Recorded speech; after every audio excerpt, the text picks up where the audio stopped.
There's a moment in June 1944 when the Pacific stops feeling like open water and starts behaving like a closed system. Coordinates locked, carrier groups circling, aircraft counted not as machines but as expendable margins. The Americans called it an opportunity. The Japanese Navy understood it as a narrowing corridor they could no longer avoid. Between June 19th and 20th, fleets collided in what history records as the Battle of the Philippine Sea. But that label feels too clean for what actually happened over those 2 days.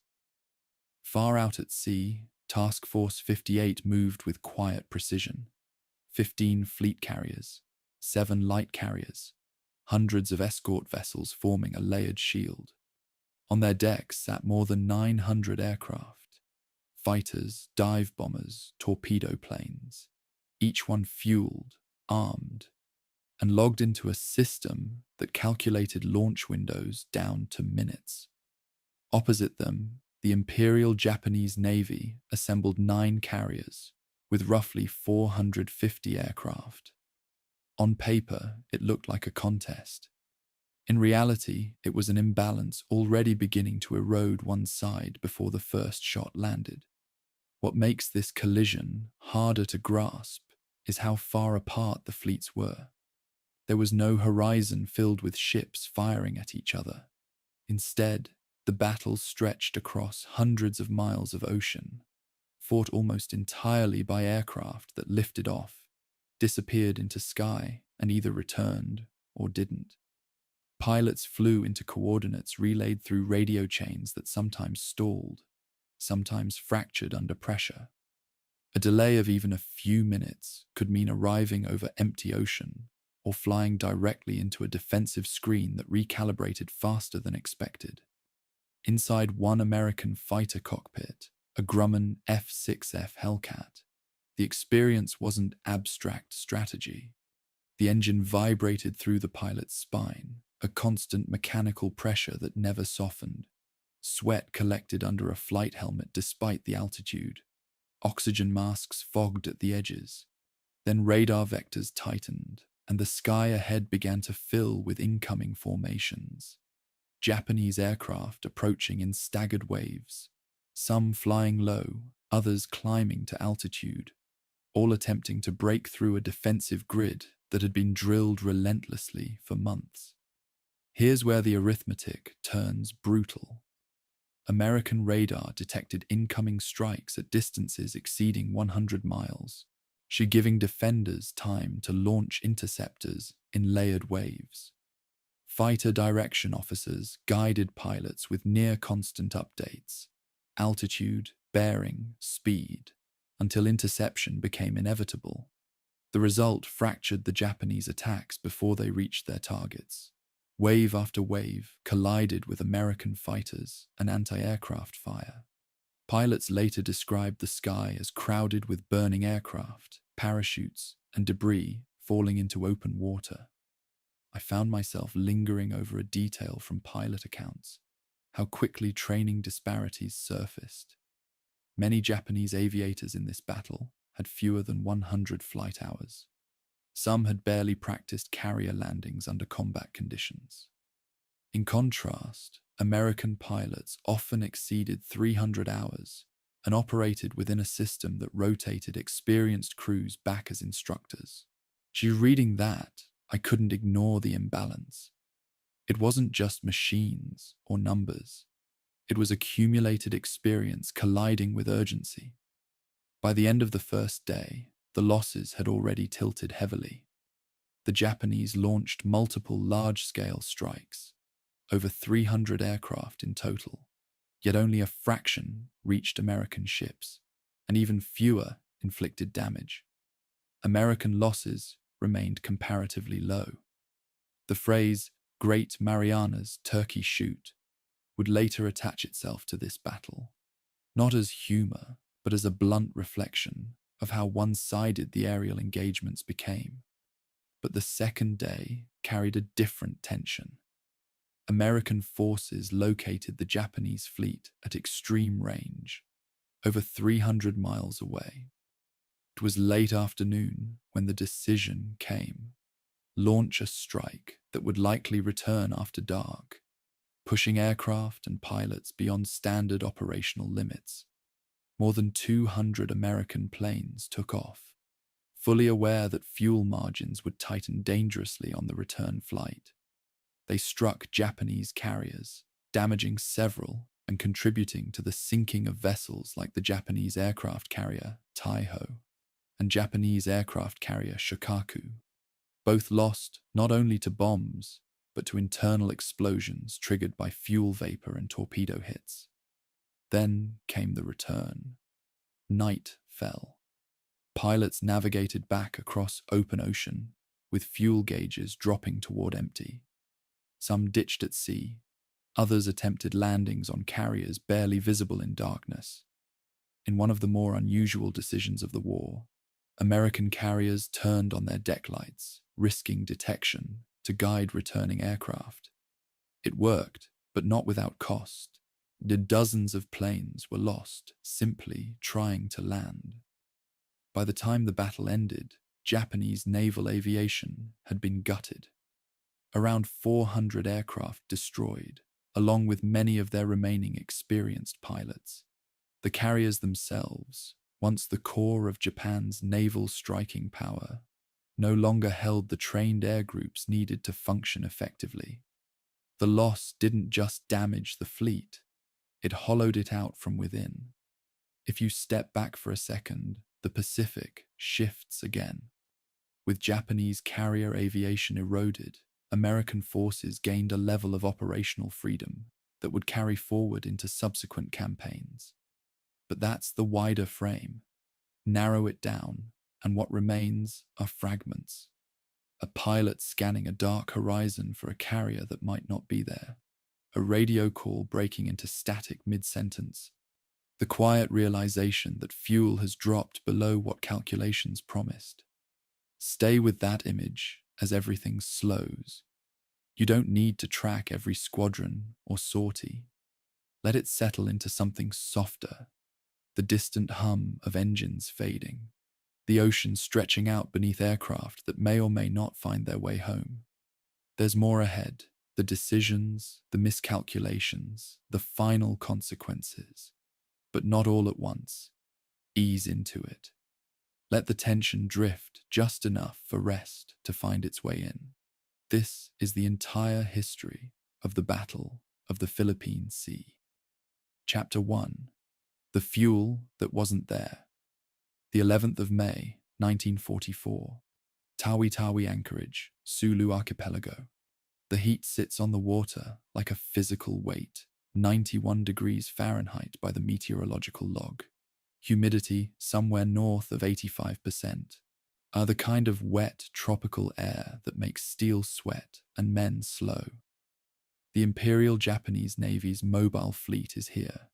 9 carriers and their escorts, riding at anchor in a shallow tropical lagoon, rimmed by jungle and coral. From a distance, from the air, it looks formidable. Hundreds of warships. The largest concentration of Japanese naval power since Midway, 2 years and 11 months earlier. But something is wrong with this fleet. And the wrongness isn't visible from the air. It's chemical. It's molecular. It lives inside the fuel bunkers, in the very liquid that's supposed to make these ships a fighting force. Somewhere aboard the carrier Taiho, the newest, most heavily armored flat top in the Japanese inventory, barely 4 months in commission, a fuel officer is reviewing a requisition form. The specific gravity reading for the latest batch of crude oil from Tarakan, Borneo, has caught someone's attention. A single character has been penciled into the margin, so faint it might as well be a ghost. The character is Way. It means dangerous. It's worth pausing here before the first aircraft launches or the first torpedo runs hot to understand why that penciled character matters more than any admiral's war plan. The fuel feeding the mobile fleet at Tawi-Tawi wasn't refined aviation gasoline or properly processed bunker oil. It was unrefined Borneo crude, raw petroleum pumped more or less directly from the wellheads at Tarakan and Balikpapan into the ship's storage tanks. Japan had refineries. They were located in the home islands, thousands of miles to the north, and the tanker route between Borneo and those refineries had become, by the spring of 1944, a gauntlet of American submarines so lethal that sending a tanker north was functionally equivalent to sinking it yourself. The losses were staggering, so the Imperial Japanese Navy made what seemed like a practical decision: skip the refineries, burn the crude directly. It would work. The boilers didn't care much about fuel purity, and the ships would still move.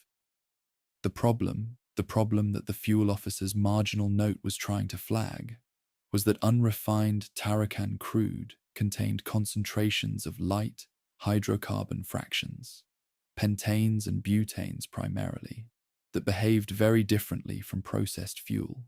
Specifically, they evaporated aggressively at tropical ambient temperatures of 85 to 95 degrees Fahrenheit.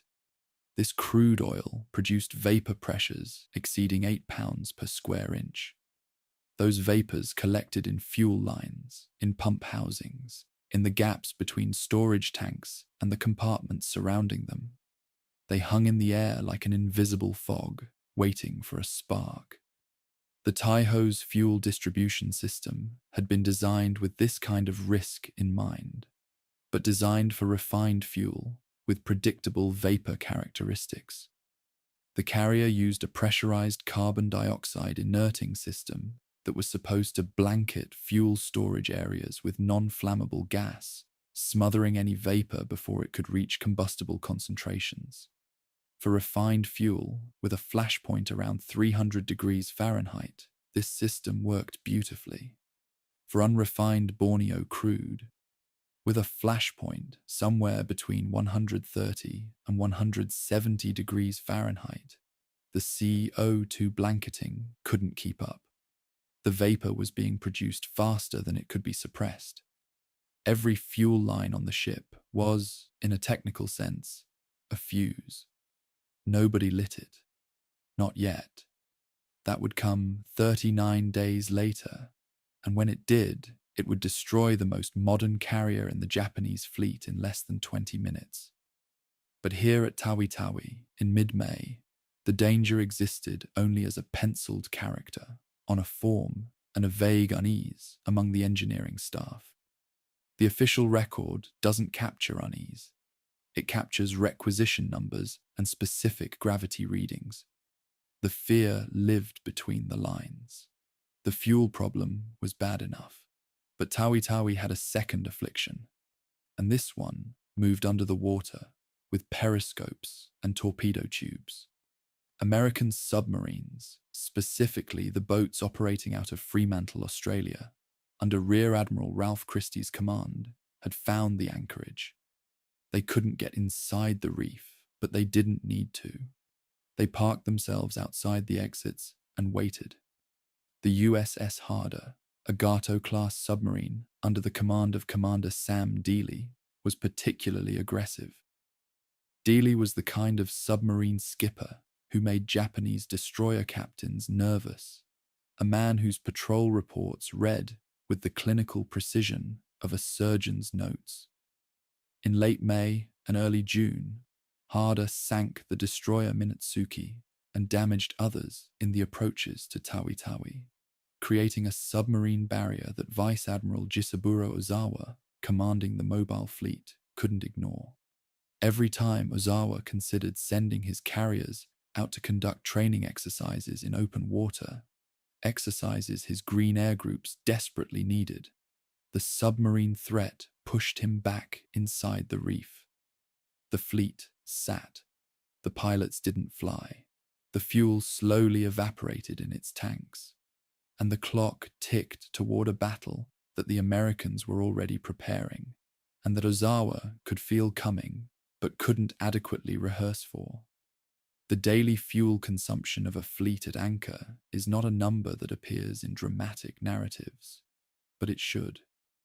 Ozawa's mobile fleet, just sitting in the lagoon, maintaining auxiliary power, running distillation plants to produce fresh water, keeping electrical systems alive for communications and radar. All of this burned fuel. Approximately 3,100 tons of oil per day, according to post-war logistical reconstructions. Over the roughly 3 weeks, the fleet waited at Tawi-Tawi. From late May to mid-June, this passive consumption devoured an estimated 65,000 tons of fuel. 65,000 tons, burned to produce nothing but waiting. No training sorties, no combat air patrol practice, no coordinated strike rehearsals, just the slow thermal metabolism of a fleet that was simultaneously too powerful to abandon and too constrained to use. When I work through these numbers, and I've checked them against multiple logistical analyses, including data compiled from Japanese naval records held at the Boei Kenkyujo in Tokyo, what strikes me isn't the waste itself. Waste is a constant of war. What strikes me is the invisibility of this waste. No history of the Philippine Sea begins with 65,000 tons of fuel burned at anchor. They begin with admirals and aircraft. But the fuel was the foundation on which everything else collapsed. Ozawa knew he had a problem. The question is how clearly he articulated it, and to whom. Post-war interrogations conducted by the United States Strategic Bombing Survey, the USSBS, that extraordinary and sometimes frustrating archive of defeated officers explaining themselves to their conquerors, provide two different framings of why Tawi-Tawi was chosen as the fleet's anchorage. Captain Toshikazu Omae, in USSBS Interrogation Naval Number 29, states the choice was driven primarily by proximity to the Borneo fuel sources. Ozawa himself, in Naval Number 75, emphasizes proximity to the expected battle area, the Western Pacific, where the Americans were clearly preparing a major amphibious operation. These two rationales are not identical. Omae's version implies logistical desperation. The fleet went where the fuel was because it couldn't afford to go anywhere else. Ozawa's version implies offensive planning. The fleet positioned itself to strike. Both men were telling versions of the truth, but the emphasis matters enormously for how we understand what followed. When I cross-reference the fuel allocation records with the operational planning documents, I find myself siding with Omae. The fuel drove the decision. Everything else was rationalization layered on top of necessity. The training deficit was the fuel problem's twin. Replacement pilots had been arriving at Tawi-Tawi throughout May, fresh from an accelerated training pipeline that was pushing young men through flight school at a pace that would have horrified pre-war instructors. Many of these pilots had as few as 75 total flight hours. Some had never landed on a carrier in anything other than calm conditions. None had practiced the specific skills they would need in 39 days. Coordinated dive bombing attacks against a defended fleet, torpedo runs requiring precise altitude and speed control, the gut-level ability to hold formation under anti-aircraft fire, while your wingman's aircraft disintegrates beside you. These skills required practice. Practice required flying. Flying required leaving the anchorage. And leaving the anchorage meant running the submarine gauntlet. Ozawa was trapped in a loop with no exit. He could protect his ships from submarines by staying inside the reef at the cost of his pilot's competence, or he could train his pilots by venturing outside at the cost of his escorts and possibly his carriers. He chose the ships. It was the rational decision. It was also the decision that guaranteed what happened over the Philippine Sea on the 19th of June would not be a battle between equals. There's a detail in the Japanese records that I keep coming back to, one that doesn't appear in any English language account I've found. Japan had functioning refineries, not many, and their output was declining under the pressure of Allied strategic bombing. But they existed at Tokuyama, at Yokkaichi, at other sites in the home islands. The problem wasn't refining capacity alone. The problem was transport. The tanker fleet that connected Borneo crude to Japanese refineries and then delivered the refined product back to the operational fleet had been ravaged. American submarines had sunk so many tankers along the Borneo to Japan route that the round trip, crude north, refined fuel south, had become logistically impractical. It was faster, and in Ozawa's calculation, less risky, to eliminate the middle steps entirely and burn the raw crude where it was available. This was not a failure of Japanese engineering or chemistry. Japanese chemists understood perfectly well what unrefined crude did in tropical heat inside a carrier's fuel system. This was an infrastructure collapse, the slow, invisible disintegration of the maritime logistics network that connected Japan's resources to Japan's war machine. You won't find this collapse on any battle map. It doesn't photograph well. It doesn't have a dramatic narrative arc. But it is, to me, the single most important factor in explaining why the Battle of the Philippine Sea ended the way it did.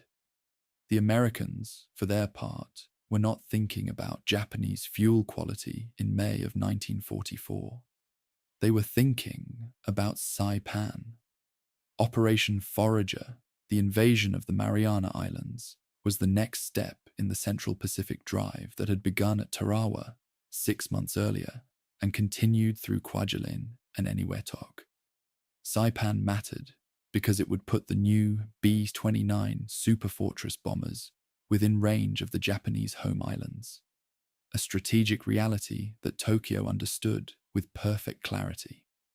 The Japanese High Command had designated the Marianas as part of the absolute defense perimeter, the line beyond which no further retreat was acceptable. If the Americans took Saipan, the war would move to Japan's doorstep. This meant that the American invasion, whenever it came, would trigger a Japanese naval response. Not might, would. The only questions were when, where, and with what. At Tawi-Tawi, Ozawa had the answers to all three questions, and the answers were, soon, in the Philippine Sea, and with a fleet burning dangerous fuel crewed by pilots who hadn't been allowed to practice. The fleet would weigh anchor on the 13th of June, 1944, heading east through the Philippine archipelago toward a rendezvous with the American Fifth Fleet. Ozawa had a plan, a specific, coherent tactical doctrine that exploited the one genuine advantage his carriers still possessed.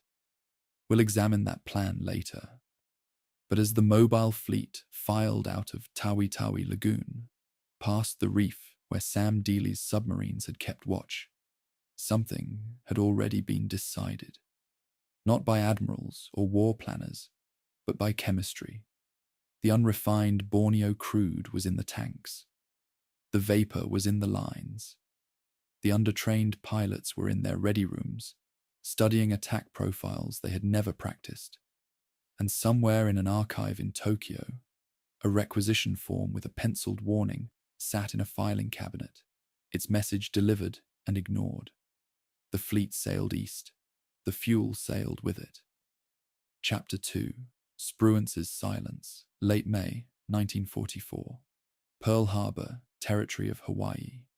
The offices of Commander, 5th Fleet, are located in a complex of low concrete buildings that smell of fresh paint and carbon paper, the institutional scent of a military bureaucracy operating at wartime velocity.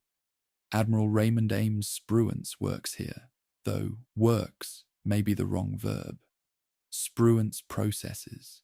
He reads dispatches, reviews intelligence summaries, marks charts with small, precise notations, and makes decisions that affect 127,000 men without, so far as anyone on his staff can tell, experiencing visible doubt. His desk is notably clean. His correspondence files, now held at the Naval War College in Newport, Rhode Island, are notable for what they don't contain: the pre-battle planning phase for Operation Forager, the invasion of the Mariana Islands. She produces surprisingly little in the way of personal reflection from the man commanding it. Other admirals of this war left paper trails like forest fires. Halsey underlined things, scrawled exclamation marks in margins, dictated colourful memoranda full of fighting language. Spruance's margins are clean. His memoranda are clipped, functional, and stripped of personality. If you are looking for the inner life of the man who would command the American side of the Philippine Sea, the archives will not help you. The silence is the evidence. This silence has created a problem for historians that is also, paradoxically, an opportunity. Because Spruance didn't externalize his thinking on paper, we are forced to reconstruct his decision-making logic from the people around him. The staff officers, the subordinate commanders, the chief of staff who translated Spruance's terse directives into operational language the fleet could execute. Captain Charles J. Moore held that position, Chief of Staff to the Fifth Fleet, and Moore's observations, recorded in the Fifth Fleet Action Report filed after the battle, provide the closest thing we have to a window into Spruance's mind. Moore described a man who processed information in solitude. Spruance would take long walks on the deck of his flagship, the heavy cruiser USS Indianapolis, sometimes for an hour or more, and return to the flag bridge with decisions already made. He did not invite debate. He did not solicit alternative viewpoints through the kind of staff wargaming that other commanders favored. He thought alone, decided alone, and communicated his decisions with the minimum number of words required for clarity. Moore's portrait is of a commander who had already fought the battle in his head before the first signal was sent. The strategic situation Spruance faced in late May was, on its surface, straightforward. Operation Forager would land Marines and Army troops on Saipan, beginning on the 15th of June, with Tinian and Guam to follow. The Fifth Fleet's job was to protect the invasion force and, if the Japanese fleet sorted to contest the landings, to defeat it. These two missions, protect the beachhead and destroy the enemy fleet, seemed complementary. In practice, they contained a tension that would define the entire battle and generate a controversy lasting 8 decades. Protecting the beachhead meant staying close to Saipan, maintaining a defensive posture, keeping the fleet between the invasion transports and any approaching threat. Destroying the enemy fleet meant going out to find it, which meant moving away from Saipan, leaving the transports less protected. You could optimize for one or the other. You could not fully optimize for both. Spruance had already decided which mission took priority, and characteristically, he didn't agonize about it on paper. The invasion force was the center of gravity. The fleet existed to serve the invasion, not the other way around. If the Japanese fleet came to him, he would destroy it. He would not go hunting for it at the expense of the men on the beaches. This decision, defensive, patient, risk-averse by the standards of carrier warfare, would later be characterized by his critics as timidity. The criticism came almost entirely from the aviation community, and its most articulate voice belonged to a man who wasn't even technically Spruance's subordinate in the chain of command's emotional hierarchy. Captain Arleigh Burke, Chief of Staff to Rear Admiral Mark Mitcher, who commanded Task Force 58, the fast carrier force. Burke was everything Spruance was not. Expressive, aggressive, a destroyer man by background who had earned the nickname 31-knot berg, for his willingness to push his ships to maximum speed in pursuit of the enemy. Burke and Mitcher expected an offensive battle. They expected Spruance to unleash Task Force 58 westward to find and annihilate Ozawa's carriers before the Japanese could launch a strike. The intelligence was pointing clearly toward a Japanese sortie. The American carrier force was overwhelmingly superior. 15 carriers to Japan's 9, roughly double the aircraft, triple the trained aircrew. Every instinct in the aviator's playbook said, attack. Find them. Hit them first. Don't let them set the terms. Spruance said, no. Stay close. Protect the transports. Let them come to us. The roots of this decision ran deeper than the immediate tactical situation, and understanding them requires looking backward to the 4th of June, 1942, the Battle of Midway. Spruance had commanded the American carrier force at Midway as a last-minute replacement for the hospitalized Vice Admiral Halsey, and he had won one of the most decisive naval victories in history by doing precisely what he was doing now, refusing to chase. At Midway, after the initial devastating strikes that sank 4 Japanese carriers, Spruance had pulled back rather than pursuing the retreating Japanese fleet. His critics at the time, and there were critics, argued he let a crippled enemy escape. Spruance's logic was that the enemy he could see was less dangerous than the enemy he couldn't, and that in the darkness of a Pacific night, with possible Japanese surface forces still operational, pursuit meant accepting risk for uncertain gain. He had been proven right. The same logic applied now, amplified by a factor that the aviators tended to underestimate. The Japanese had land-based air forces on Guam, Rota, and other islands in the Marianas chain. If Spruance took the carriers west in pursuit of Ozawa, he would leave the transports exposed not only to any Japanese naval force that might swing around him, the feared end run, but also to attack from land-based aircraft operating from unsuppressed airfields. The risk wasn't hypothetical. It was specific, and Spruance had been briefed on it. When I spend time with Spruance's operational files, and I've gone through the 5th Fleet records at the National Archives Record Group 313, what fascinates me isn't the decisions themselves, but the certainty with which they were made. There is no record of Spruance convening a staff meeting to debate whether to pursue or defend. No wargaming session where alternatives were weighed. No memorandum listing pros and cons. The decision appears to have been made once, early, and then simply executed. I find this both admirable and slightly unsettling. Admirable because clarity of command is a genuine military virtue. The worst thing a commander can do is vacillate, as the Japanese Admiral Nagumo demonstrated fatally at Midway. Unsettling because certainty without visible reasoning is, in any other context, a red flag. Was Spruance right because he had thought it through more deeply than anyone realized? Or was he right by temperament, a constitutionally cautious man who happened to be in a situation where caution was the correct posture? The archives cannot answer this question. They can only show us the outputs. The processing happened on the deck of Indianapolis, in the private theater of a man who didn't talk about his work. There's a document that matters here, one that Spruance's critics rarely mention.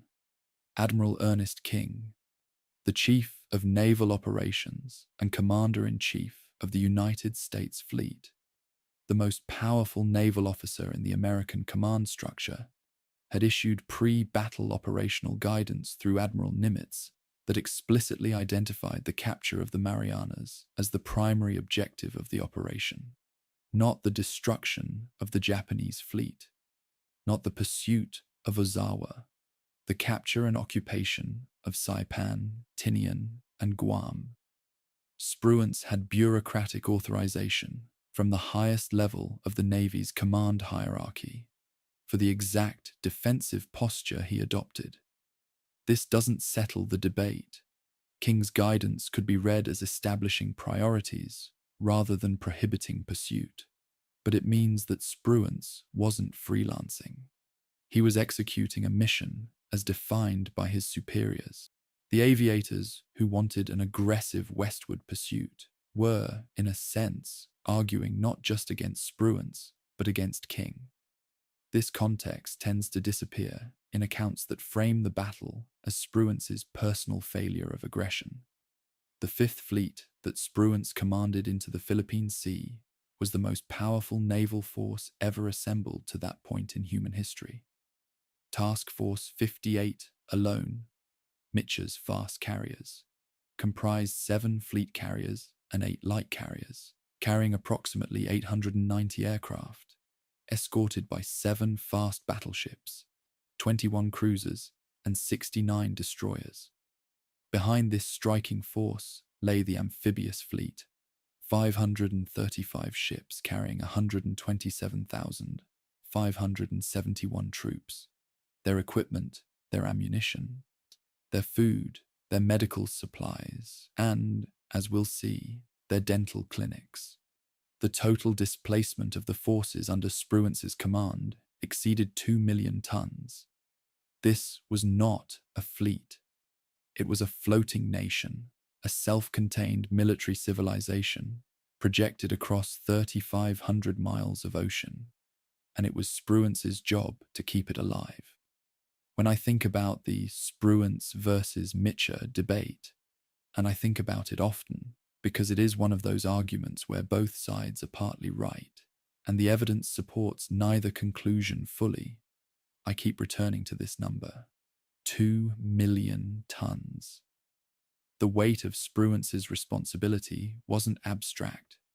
It was measured in steel and human bodies, and he could feel every ton of it. What Spruance knew, and what the aviators sometimes seemed to forget, was that the Japanese had studied Midway too.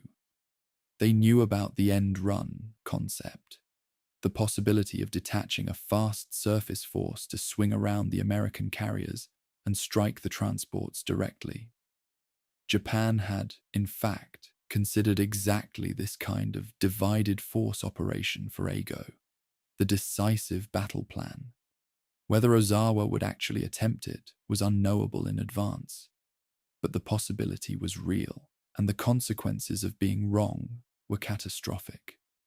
A single Japanese surface force, battleships and cruisers, reaching the transport area off Saipan could have produced casualties in the thousands and set the Marianas campaign back by months. Spruance's defensive posture wasn't timidity. It was insurance. Expensive insurance, because the premium was paid in the form of a Japanese fleet that might escape destruction, but insurance against a loss that Spruance judged unacceptable. The aviators were willing to accept the risk. Spruance was not. Neither position was irrational. They were optimizing for different outcomes, and the difference between them was not intelligence or courage, but what each man was most afraid of losing. The fleet sailed west from the staging areas at Eniwetok and Majuro in early June, a procession of steel that took hours to clear the harbor. Spruance was aboard Indianapolis, positioned not with the carriers but with the battle line, the older, slower battleships that formed the heavy escort. This positioning was itself a statement. He was between the carriers and the transports, physically occupying the defensive position he had chosen operationally. Mitchell, aboard the carrier Lexington, was out ahead with Task Force 58, the tip of the spear, though it was a spear that Spruance intended to hold rather than throw. The two admirals communicated by radio and signal, the formal language of naval command, but beneath the formality ran a current of disagreement that everyone on both staffs could feel. Burke, on Lexington, was already composing message drafts in his head. Spruance, on Indianapolis, was taking his evening walk on the weather deck. the steel warm under his shoes, the Pacific stretching to every horizon, and the problem, protect or pursue, defend or attack, already solved in his mind. The fleet moved west. The argument moved with it. Chapter 3. The Pilot Factory That Broke a Training Field in Western Honshu, Japan. February 1944. The sound is engines. Nakajima and Mitsubishi, radials coughing to life in the cold morning air. That distinctive Japanese aviation engine note, slightly rougher than their American counterparts, a sound that mechanics could identify with their eyes closed. Iwakuni Naval Air Station sits on the shore of the inland sea, and on this particular morning, the base is running its primary flight training syllabus, which involves young men, most of them 19 or 20 years old, attempting to master the basic skills of carrier aviation. Banking, formation, flying, approaches, landings, the fundamentals that, in peacetime, would have consumed 600 or more flight hours over a period of 12 to 18 months. These young men will not receive 600 hours. The revised training syllabus, Naval Aviation Training Command Document Number 3, 417, dated this same month, has been cut from 11 pages to 2. 5 entire phases of instruction have been removed. Deflection shooting practice, multi-aircraft formation tactics, night carrier qualification, gone. Stamped with the standard approval seal. No objections noted. The machine is working faster now. It is also producing a different product. The mathematics of what happened to Japanese naval aviation between Midway and the Philippine Sea are not ambiguous. They are brutal, and they operate with the indifference of arithmetic. Between June of 1942 and June of 1944, the Imperial Japanese Navy lost approximately 1,750 carrier-qualified naval aviators. Lost is a clean word for a messy category. It includes men shot down in combat over Guadalcanal and the Solomons, men killed in the grinding air war over Rabaul, men who died of tropical disease in forward bases where medical care was primitive, and men killed in the training accidents that are an inevitable feature of high-performance aviation. The pre-war training pipeline had been designed to produce approximately 100 carrier-qualified pilots per month under conditions of ample fuel, experienced instructors, and no time pressure. By early 1944, the pipeline was pushing through 250 or more pilots per month, but the hours had been slashed, the fuel allocation for training had been cut, and the instructors, this is the part that I find most structurally devastating, the experienced instructors had been pulled from the training schools and sent to the front. This instructor drain deserves a full accounting because it created what military systems analysts call a death spiral, and once the spiral began, it could not be stopped. Here is how it worked. Experienced pilots, men with 1,000 or more flight hours, the kind of aviators who could teach a student to feel the aircraft, rather than merely operate it, were the backbone of the training system. They were also, by 1943, the only thing keeping frontline combat units operational, as losses mounted in the Solomons and the Central Pacific. The Imperial Japanese Navy made a choice: pull the instructors from the schools and send them to combat. This provided a short-term boost to frontline strength. It also meant that the training schools were now staffed by less experienced instructors, men with 500 or 600 hours, competent pilots but not master teachers. These less experienced instructors produced less competent students. The less competent students thrown into combat died faster. Their faster deaths created more vacancies at the front, which demanded more replacements, which put more pressure on the training pipeline, which pulled more instructors forward. Each iteration of the cycle degraded both ends. The front lines got weaker pilots, and the schools got weaker teachers. By the time the Philippine Sea arrived, the spiral had been running for almost a year, and its effects were measurable in the most unforgiving metric available: accident rates. The training accident records from Iwakuni and other Japanese naval air stations in early 1944 make for difficult reading. Not because they are graphic, Japanese accident reports tend toward the clinical, but because of what they reveal about the gap between what the training system was demanding and what the students could deliver. At Iwakuni alone, surviving records indicate 15 training fatalities in a single month from basic handling errors.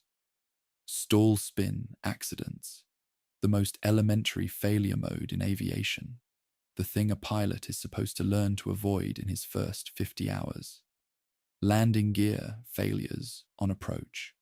Students who couldn't manage the mechanical sequence of lowering gear, adjusting trim, and controlling airspeed simultaneously. See mid-air collisions during formation, flying. Two aircraft occupying the same piece of sky because the pilots lacked the spatial awareness to maintain separation. These weren't combat losses. These weren't men dying heroically against a superior enemy. These were young men dying because the institution that sent them into the air hadn't given them enough time to learn how to fly. I want to be precise about the numbers here, because precision matters, and because the comparison between Japanese and American pilot training hours is the single most statistically explanatory data point for what happened on the 19th of June. The average Japanese carrier pilot going into the Philippine Sea had approximately 75 to 150 total flight hours. Some had more. The dwindling cadre of pre-war trained veterans, section leaders and flight leaders who had survived Midway and the Solomons might have had 500 or even 1,000 hours. But these veterans were a minority, perhaps 20 to 25% of any given air group's roster. The rest were products of the accelerated pipeline. Against them, the average American Hellcat pilot in a frontline squadron like VF-16 aboard the carrier Lexington had approximately 525 total flight hours, with 300 or more of those hours specifically in the F-6F Hellcat. Many had additional hours from the Advanced Combat Training Syllabus at Naval Air Station Jacksonville, where they practiced gunnery, formation tactics, and simulated carrier strikes against defended targets. The differential was not marginal. It was not the kind of gap that courage or determination could bridge. A pilot with 100 hours of training fighting a pilot with 500 hours of training is not an underdog. He is, in statistical terms, a casualty that hasn't happened yet. When I was cross-referencing the Japanese training syllabi with the fuel allocation records, and this took some work, because the Japanese documents are fragmentary, many having been destroyed in the war's final months, I found a number that stopped me cold. In fiscal year 1943, the Japanese Navy expended approximately 47,600 tons of aviation gasoline on pilot training. By fiscal year 1944, that allocation had been cut to approximately 18,200 tons, a 62% reduction. And this reduction occurred simultaneously with an increase in the number of trainees being pushed through the system. Each student pilot was receiving roughly 1/3 the fuel per capita that baseline competency required. The arithmetic is merciless. You cannot teach a man to fly on 1/3 of the necessary fuel any more than you can teach a man to swim in 1/3 of the necessary water. The hours in the air are where the skills live. Cut the hours, and you cut the skills. The Japanese Navy knew this. The instructors knew this. The students, who had no basis for comparison, probably didn't know it. They thought they were ready because the system told them they were ready. The system was lying.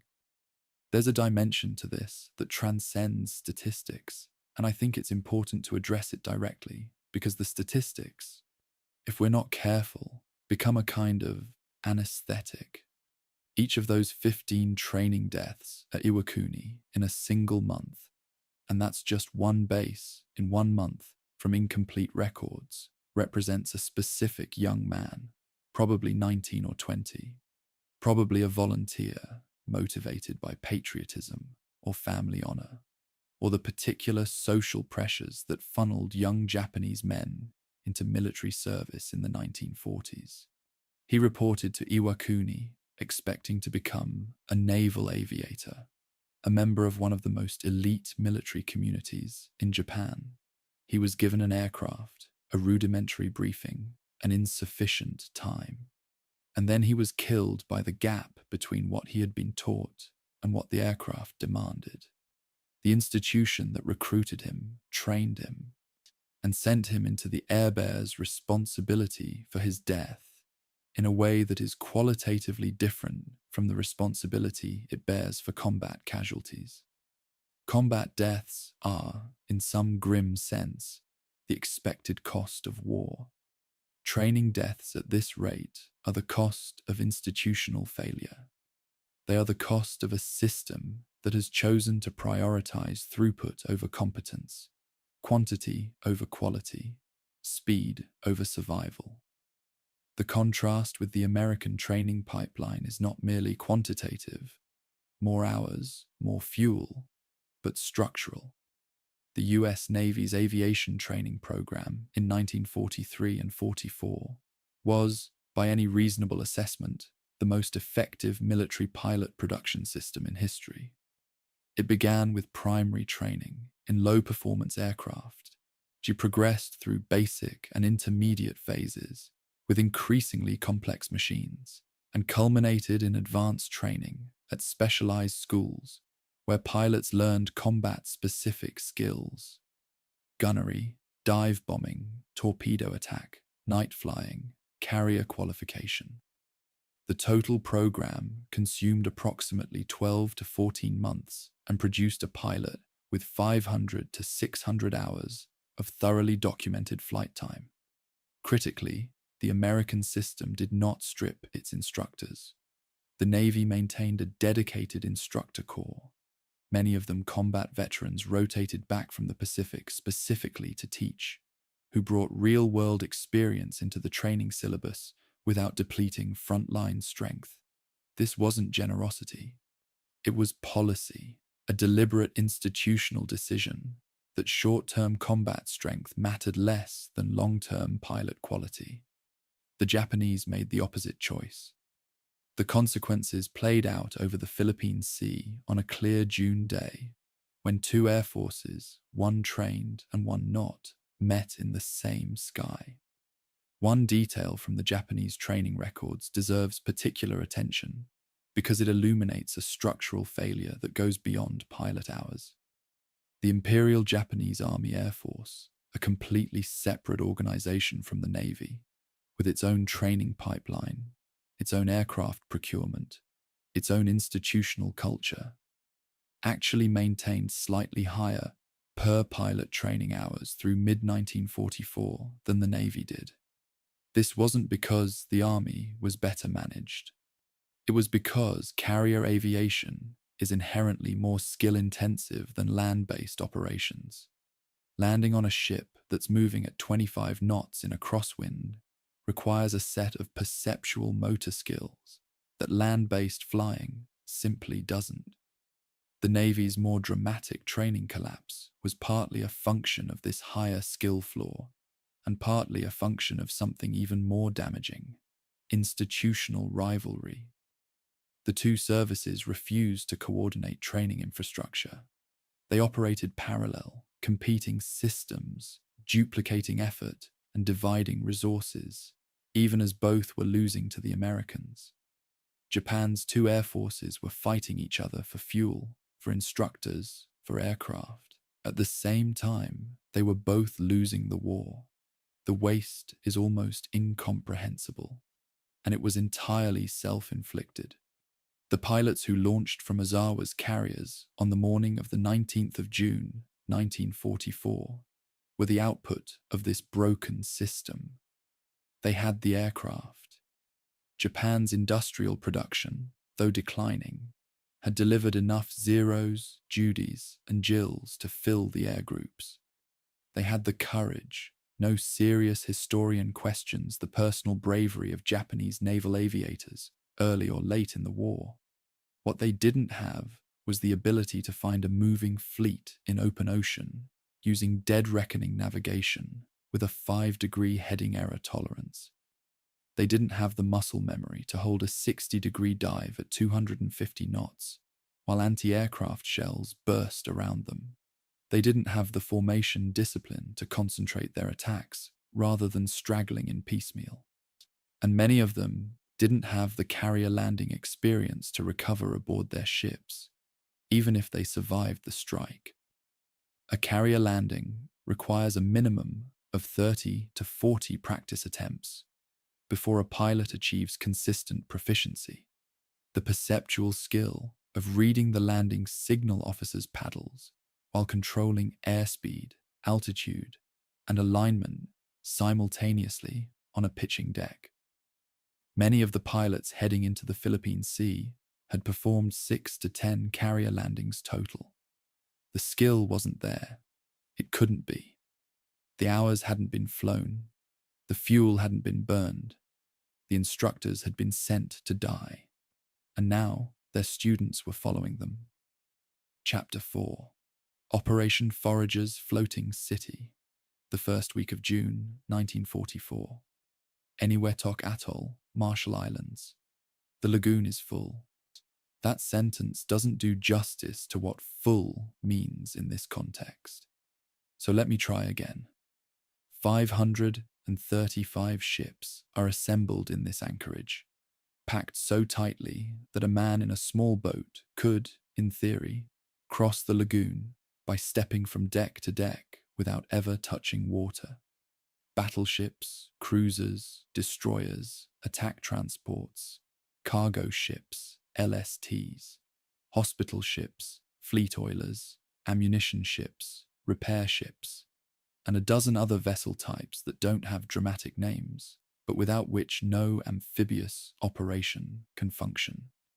This is the Northern Attack Force and the Southern Attack Force for Operation Forager, the invasion of Saipan, Tinian, and Guam, and it represents the largest Pacific amphibious operation attempted to this point in the war. 127,571 men are aboard these ships, Marines and Army soldiers and Navy personnel, along with everything they will need to fight, eat, sleep, and survive for 90 days on hostile islands, 1,500 miles from the nearest major American base.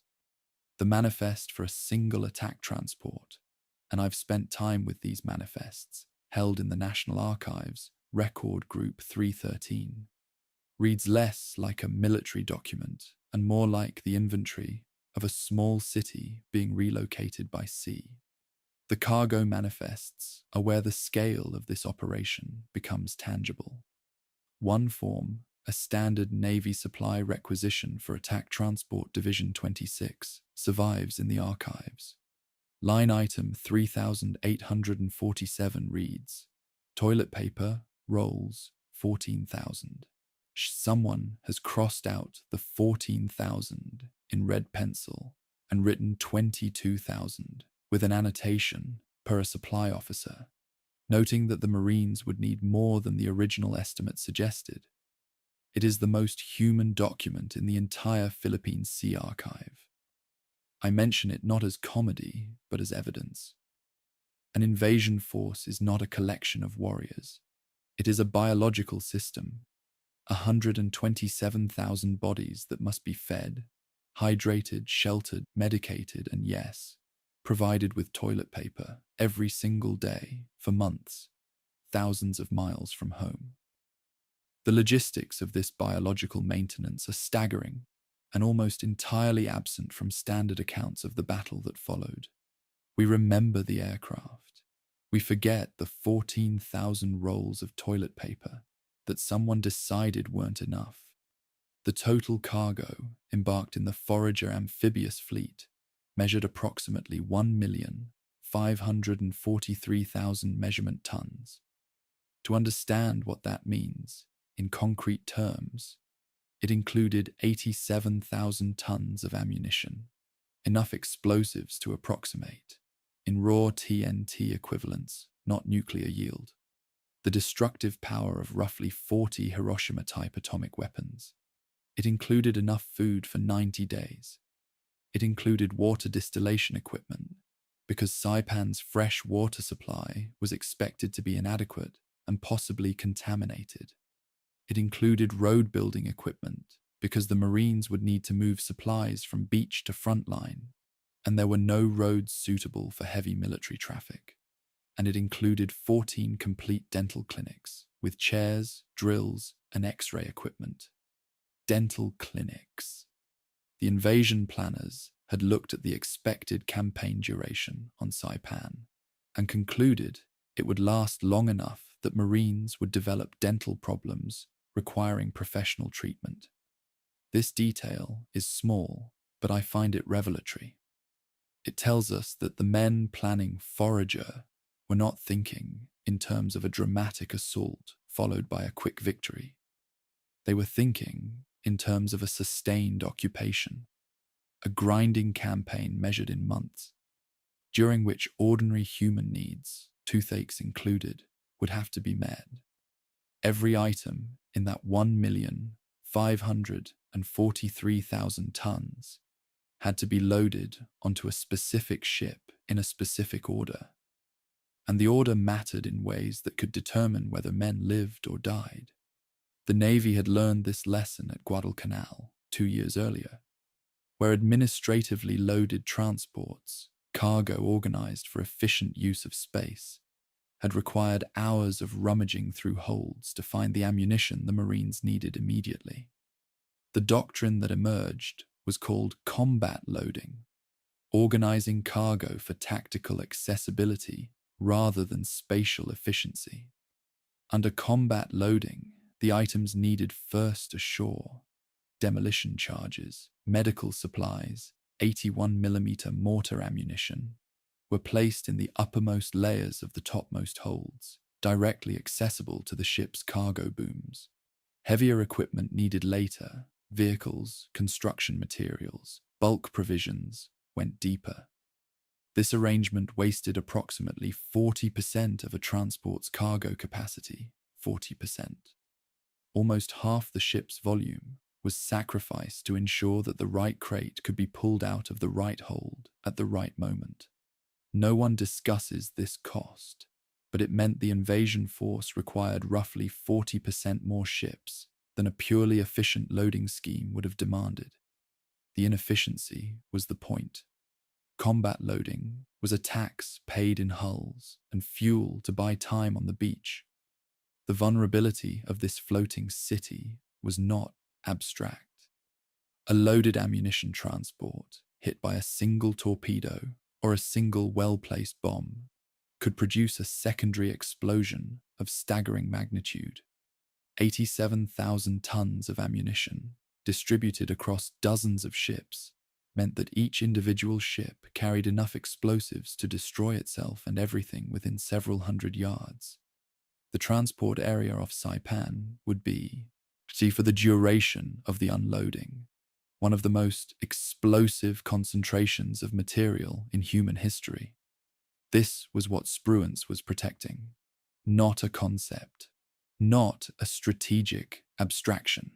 Specific ships carrying specific cargoes, anchored in a specific patch of ocean, surrounded by men in the water and on the beach who would be utterly defenseless if the Japanese fleet or Japanese aircraft reached them. Every time the debate about Spruance's caution arises, why didn't he pursue Ozawa? Why didn't he unleash Micha? I come back to this number, 1,543,000 tons, sitting still, waiting to be unloaded, nakedly exposed to any threat that penetrated the fleet screen. The weight of that responsibility doesn't excuse Spruance's decision, but it explains it. The gap between delivered to the beach and delivered to the front line was another lesson the Navy and Marines were still learning, and it produced one of the more interesting source conflicts in the Forager records. Marine after-action reports from the 2nd and 4th Marine Divisions, which landed on Saipan on the 15th of June, consistently complain about insufficient ammunition supply during the first 48 hours. The complaints are specific. Not enough 60mm mortar rounds, not enough hand grenades, delays in getting heavy machine gun ammunition forward. Navy Transport Commander's reports, filed simultaneously, claimed deliveries were on schedule and that discharge rates met or exceeded planning targets. Both sides were telling the truth from their own perspective. The Navy measured success at the waterline, cargo removed from ship, placed on beach. The Marines measured success at the fighting position, ammunition in hand, ready to fire. The gap between those 2 points, perhaps 2 miles of contested, chaotic beachhead, was where the system broke down. Getting a crate from a cargo net to the sand was a Navy problem. Getting that crate from the sand to a foxhole 2 miles inland, under fire, over rough terrain, using whatever vehicles and manpower were available, was a Marine problem. Nobody owned the gap. It's a detail that I find myself drawn to, not because it changes the battle's narrative, but because it illuminates how differently 2 organizations can experience the same event. The Navy saw a functioning supply chain. The Marines saw empty ammunition pouches. Behind the combat transports, she positioned further out to sea, sat the hospital ships, USS Solace and USS Relief, white-hulled and marked with red crosses, theoretically protected by international law from enemy attack. Their surgical teams had been rehearsing mass casualty triage for weeks, preparing for an estimated 8,000 to 10,000 casualties in the first 2 weeks of the Saipan campaign. The actual figure would exceed this estimate. The hospital ships carried operating theatres, blood banks, X-ray facilities, and recovery wards. Everything needed to process a conveyor belt of wounded men arriving by boat from the beach, stabilize the most critical cases, and transfer the others to rear area hospitals at Niwetok or Pearl Harbor. The planning documents for the hospital ships are among the most soberly detailed in the entire Forager archive. They include projections for specific wound types: blast injuries, gunshot wounds, burns, crush injuries from falling coral, tropical infections. The planners knew with actuarial precision approximately how many of each type they could expect. They didn't know the names. The names would come later on the casualty lists that would ripple back across the Pacific to mailboxes in small towns that had never heard of Saipan. It's worth stepping back for a moment to consider what this floating city looked like from the Japanese perspective, because the view from the other side reframes the entire battle. To Ozawa, sailing east from Tawi-Tawi, the American amphibious force wasn't a logistical marvel. It was a target, a fat, slow, catastrophically vulnerable target, anchored in place, unable to maneuver, packed with explosives and men and fuel. If Ozawa's carriers could get their aircraft through the American Combat Air Patrol and the anti-aircraft screen, a concentrated strike on the transport area could produce casualties and material losses on a scale that might force the Americans to withdraw, or at least delay the invasion long enough for Japanese ground forces on Saipan to prepare stronger defenses. This was not a fantasy. It was a reasonable military calculation based on the known vulnerability of amphibious shipping to air attack. The history of the Pacific War to this point was littered with examples. The transports burned at Guadalcanal, the landing craft destroyed at Tarawa. Ozawa didn't need to sink the American carriers. He needed to get past them. The transports were the prize. And Spruance, whatever the aviators thought of his caution, she understood this with perfect clarity. The unloading began on the 15th of June and would continue for weeks. A grinding industrial process conducted under intermittent air attack from Japanese land-based aircraft operating from fields on Saipan, Tinian, and Guam that had not yet been fully neutralized. The unloading parties, Navy shore parties, and Marine logistics units worked in shifts around the clock, moving cargo from ship to beach through a surf zone that was frequently under mortar fire from Japanese positions on the high ground beyond the beaches. The work was exhausting, dangerous, and completely unglamorous. No one would make a documentary about a Navy seaman operating a cargo winch for 12 hours in tropical heat, while occasional shells landed in the water nearby. But without that seaman, and the thousands like him, the Marines on the front line ran out of ammunition.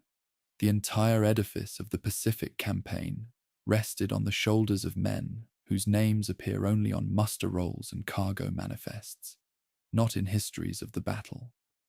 By the evening of the 18th of June, 3 days into the Saipan landings, the transport area was still operating.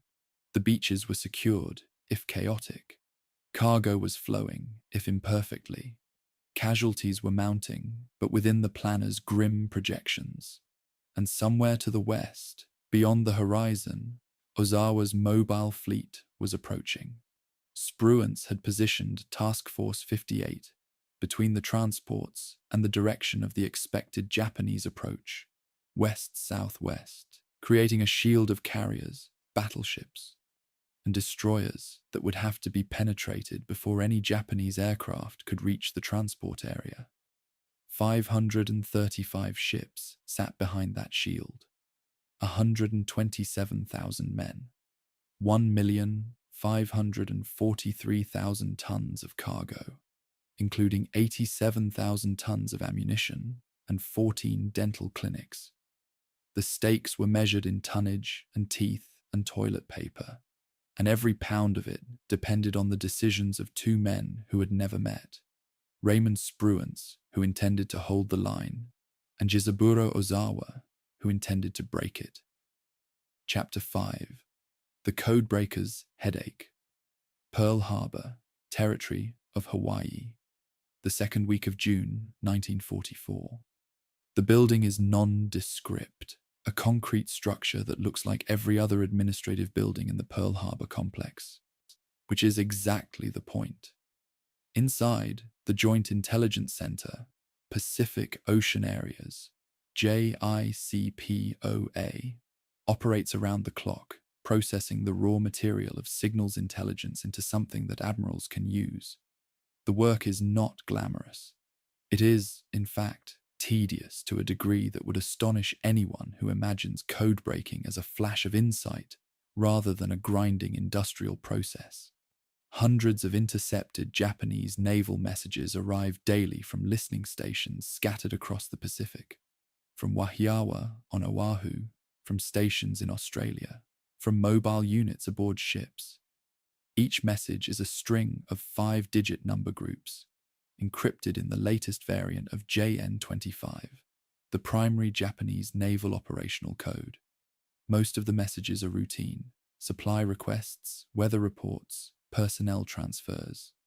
But somewhere in the stream, buried under layers of additive encryption and procedural formatting, are the messages that matter: fleet movement orders, operational directives, the signals that will reveal when and where Ozawa's mobile fleet intends to fight.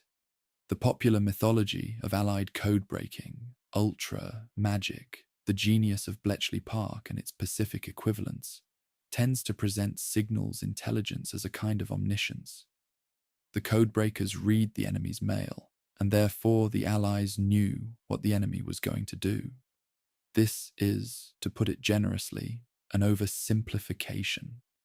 By mid-1944, the Japanese Navy had changed its code systems and additive tables frequently enough that FRUPAC, the Fleet Radio Unit, Pacific, the Operational Code-Breaking Center at Pearl Harbor, was working with partial readability at best. The latest JN25 variant was approximately 60 to 70% decryptable, which sounds impressive until you consider what it means in practice. 3 out of every 10 code groups in a message were unreadable, and those unreadable groups had an irritating tendency to be the ones that contained the critical information: ship names, coordinates, dates. What FRUPAC produced was not a clear transcript. It was a document with holes, and the analyst's job was to fill those holes with inference, context, and educated guessing. Sometimes they guessed right. Sometimes they didn't. The difference between the mythology and the reality is the difference between reading a book and reading a book that's been through a shredder. The technical process of breaking a JN25 message deserves a moment of attention because it illuminates why the intelligence picture was fragmentary rather than complete. The code used a 2-layer encryption system. First, a code book converted Japanese words and phrases into 5-digit numerical groups. So the word for carrier became a specific 5-digit number. The word for attack became another, and so on. Then a second layer was applied. A 5-digit additive table, essentially a book of random numbers, was added to each code group. To decrypt a message, FRUPAC's analysts had to first identify which additive table was being used and where in the table the message started. A cryptanalytic challenge that required pattern recognition, statistical analysis, and the grinding computational power of IBM tabulating machines running 20-hour days. Only after stripping the additive could the underlying code groups be looked up in the partially reconstructed codebook. If the additive was wrong, the code groups came out as gibberish. If the code group wasn't in the reconstructed codebook, it remained a 5-digit mystery. The process was slow, partial, and subject to error at every stage, and the Japanese kept changing the additive tables, which meant the work of stripping them had to begin again with each change. What JICPOA delivered to Admiral Spruance in the days before the battle was not a crystal-clear picture of Japanese intentions. It was a mosaic with significant gaps.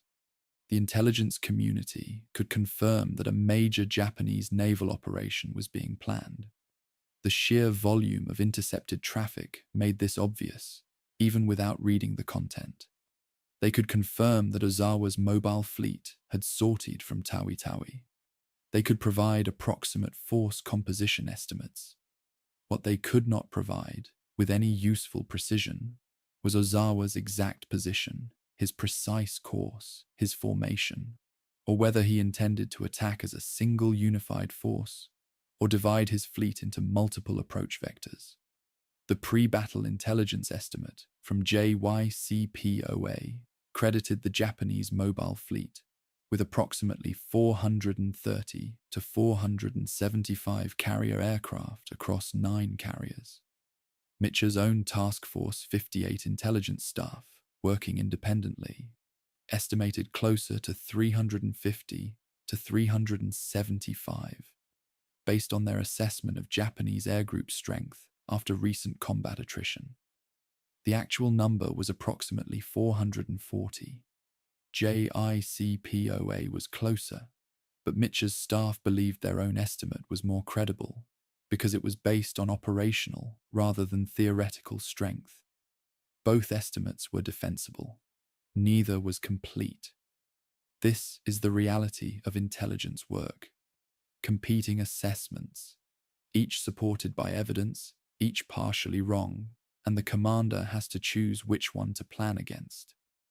A particular complication was the confusion between Ozawa's carrier force and Vice Admiral Kakuji Kakuta's land-based air forces in the Marianas. Kakuta commanded the 1st Air Fleet, land-based naval aircraft operating from fields on Guam, Shirota, Tinian, and other islands. His communications used radio frequencies and procedural formats that overlapped with Ozawa's carrier force communications, and FRUPAC analysts intermittently confused the two. This created a period in early June where intelligence estimates briefly suggested two major Japanese naval forces converging on the Marianas, a phantom duplication that caused genuine alarm before it was resolved. The confusion wasn't incompetence. It was a structural feature of the intelligence problem. When two organizations use similar communication protocols, distinguishing their signals from a distance requires contextual clues that are sometimes absent, especially when both organizations are encrypting their traffic and you can only read 60 to 70% of it. When I was working through the JICPOA Daily Intelligence Summaries, held at the National Archives, Record Group 457, I found something that I think reveals more about the nature of signals intelligence than any of the dramatic decrypt stories. In the first 2 weeks of June 1944, FRUPAC processed approximately 2,300 intercepted Japanese naval messages. Of those, roughly 1,450 were at least partially decryptable. Of those 1,450, approximately 37 contained information directly relevant to Ozawa's sortie: ship movements, operational directives, force composition details that bore on the question of when and where the Japanese fleet would fight. 37 messages out of 2,300 intercepts. That's a signal-to-noise ratio of about 1.6%. The intelligence picture that guided American decisions at the Philippine Sea was built on 37 fragments extracted from a river of 2,300. It fascinates me that we've allowed the mythology of code breaking to obscure this reality. Ultra wasn't omniscience. It was panning for gold, patient, laborious, and dependent on processing vast quantities of gravel to find a few flakes of metal. The intelligence inputs that ultimately mattered most for the battle were not code breaks at all. They were submarine sighting reports and traffic analysis. On the 15th and 16th of June, two American submarines, USS Flying Fish and USS Seahorse, provided the critical sighting reports confirming that Ozawa's fleet had sortied through San Bernardino Strait and was heading east. These reports were transmitted by radio, which introduced time delays, and the position data was based on periscope observations at range. Visual estimates subject to errors of 10 to 15 nautical miles. But they were direct, unambiguous, and current. The enemy fleet has sailed. It is heading this way. It consists of carriers and escorts. This was the kind of information no code break could improve upon, because it was based on a man looking through a periscope and seeing ships.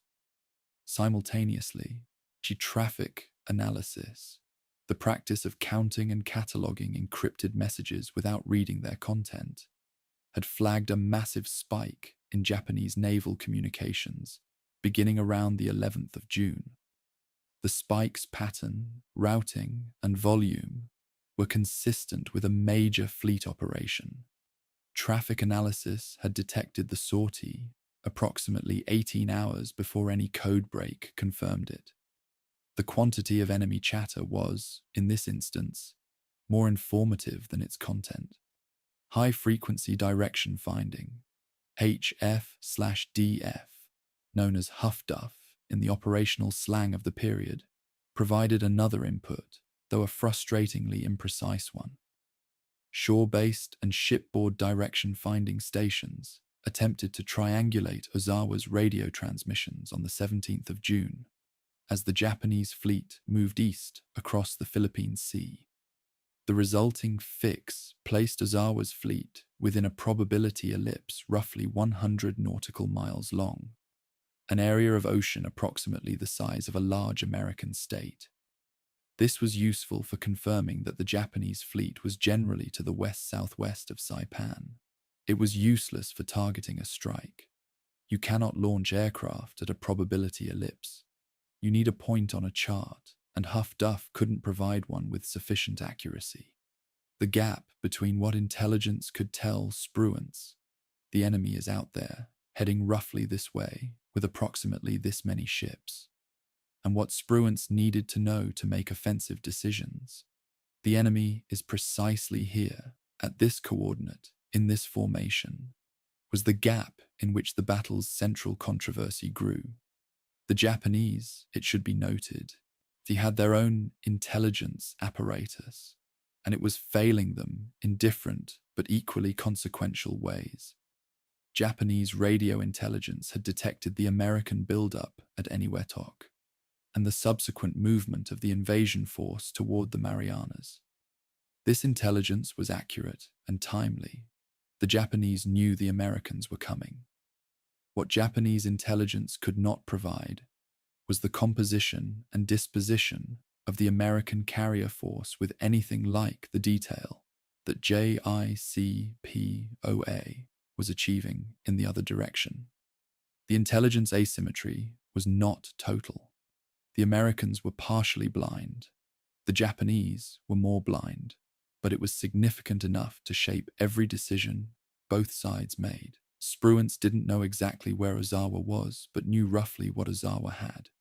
Ozawa didn't know exactly what Spruance had or where it was positioned.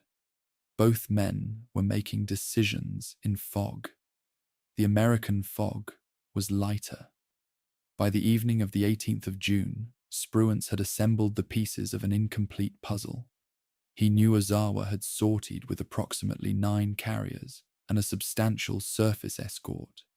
He knew the Japanese fleet was somewhere to the west, heading toward the Marianas. He did not know Ozawa's exact position, his formation, his attack plan, or his timing. Mitcher, aboard Lexington with Task Force 58, wanted to race west through the night, close the distance, and launch a dawn strike against the Japanese fleet. Spruance said no. His reasoning, reconstructed from the fragmentary evidence of staff conversations and the after-action report, was grounded in what he didn't know. He didn't know if Ozawa had divided his force. He didn't know if a Japanese detachment was swinging around to the south to hit the transports.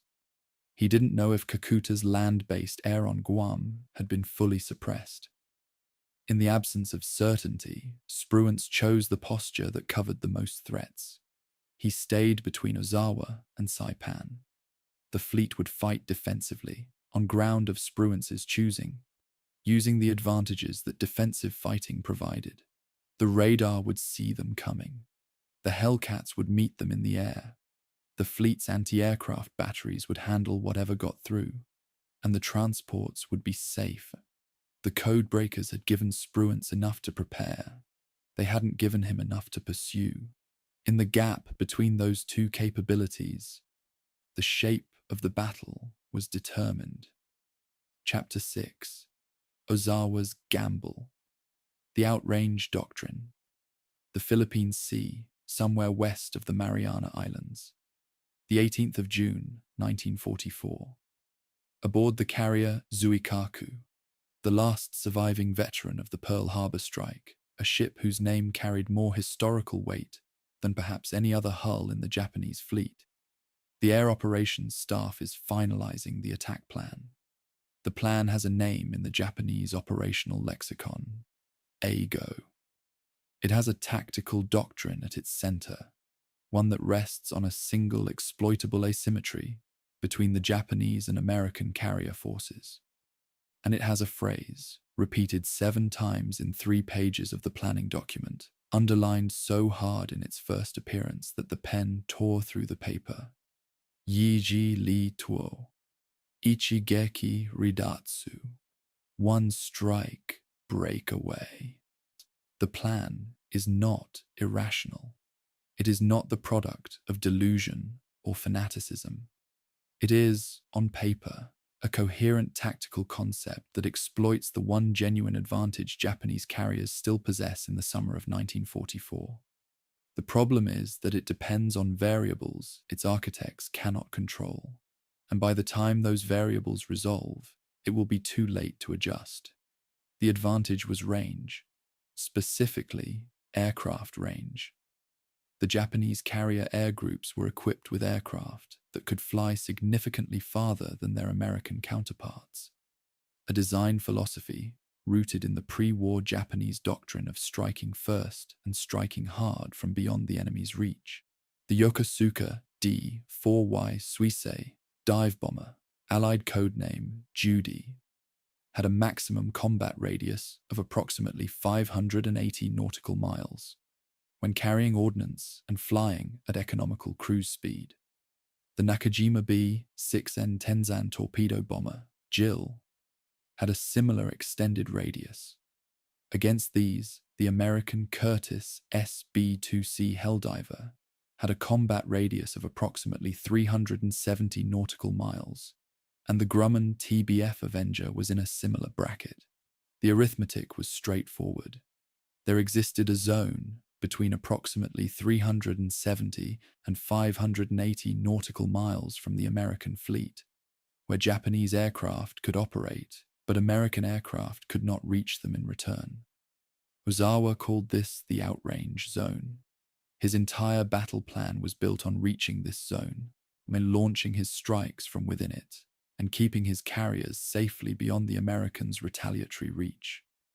If the geometry worked, he could hit without being hit.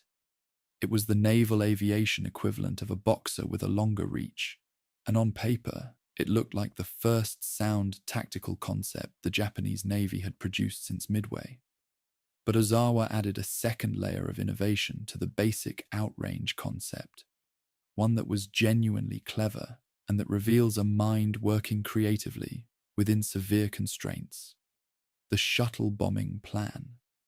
Instead of launching from carriers, striking the American fleet, and then returning to the same carriers, the standard carrier strike cycle, Ozawa's aircraft would launch, strike, and then continue east, landing on Japanese-held airfields on Guam and Rota. There they would rearm, refuel, and strike the American fleet again on their return flight to the carriers. Each aircraft would effectively get 2 attack runs for a single launch cycle. This doubled the theoretical strike capacity of his air groups without requiring additional aircraft.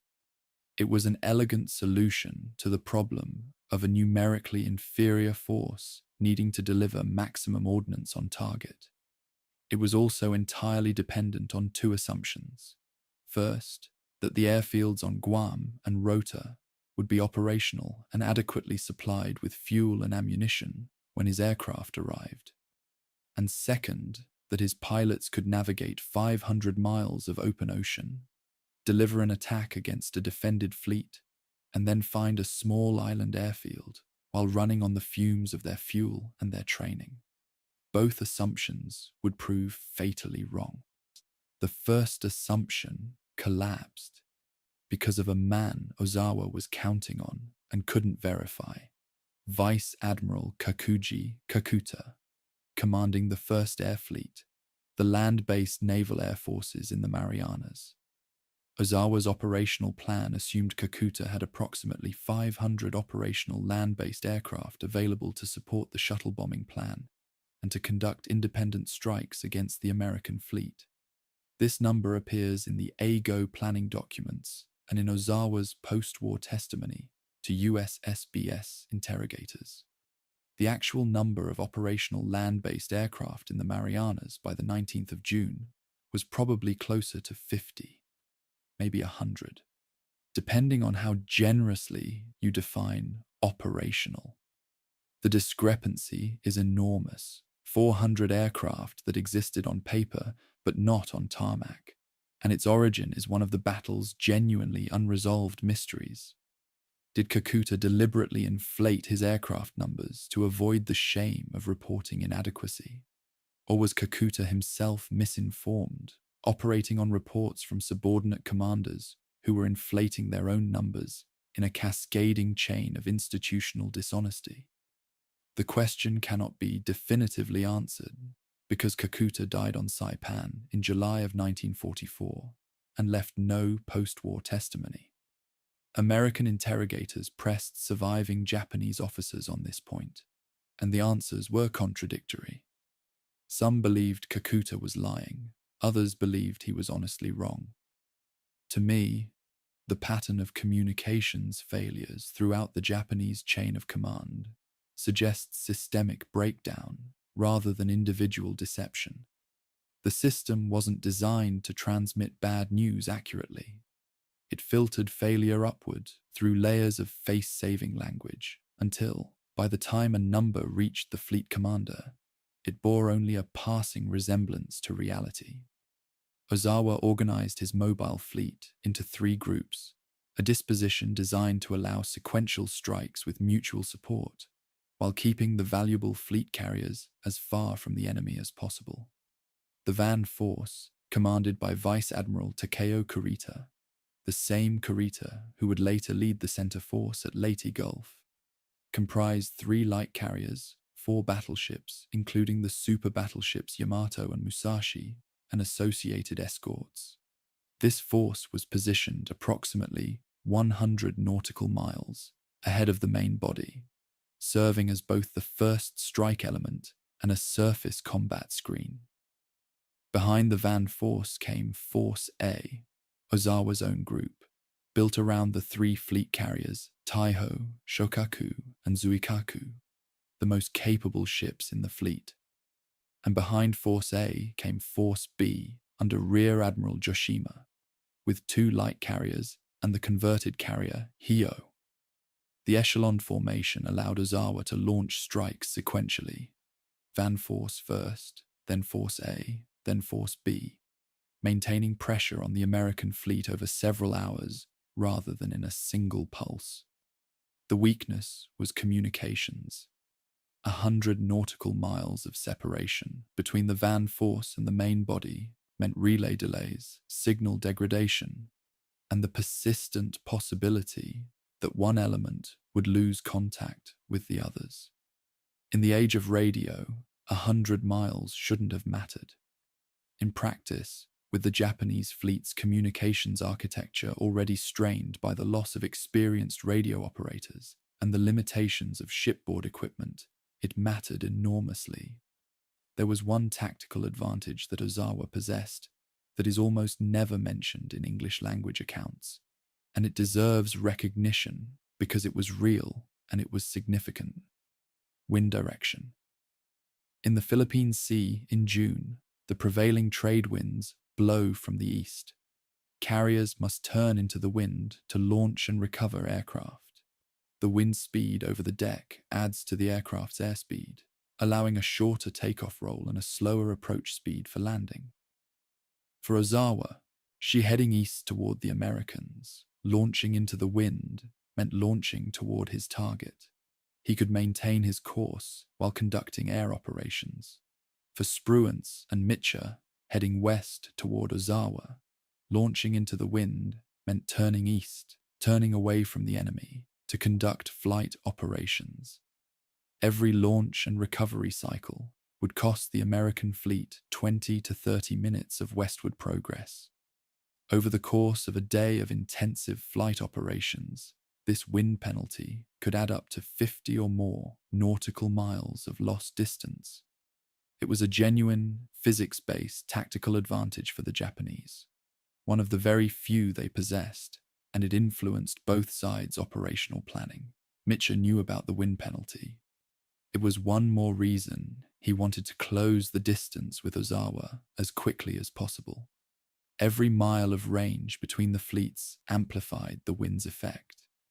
When I sit with the AGO planning documents, and these are reconstructed documents, assembled from fragments and post-war testimony, rather than surviving originals, so caveat lector, what I find myself resisting is the gravitational pull of hindsight.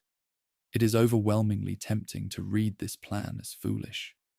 The pilots can't navigate. The airfields are cratered. The fuel is dangerous. The communications are unreliable. Everything about this plan is a house of cards built on a foundation of incorrect assumptions. But that reading is only possible because we know how the story ends. Evaluated in the context of Ozawa's available information, inflated aircraft counts from Kakuta, genuine range superiority, favorable wind conditions, a tactical innovation in shuttle bombing that could theoretically double his strike capacity. The outrange doctrine was not delusional. It was the most rational option available to an inferior force. Ozawa was not trying to win the war with this battle. He was trying to inflict enough damage on the American amphibious force to delay the fall of the Marianas, buying time for Japan to strengthen its inner defenses. Given his resources and his information, the plan was sound. Given reality, which differed from his information at every critical point, it was doomed. The gap between those two assessments is the gap between intelligence and truth, and it is a gap that no commander in history has fully closed. Ozawa himself may have understood this better than his plan suggests.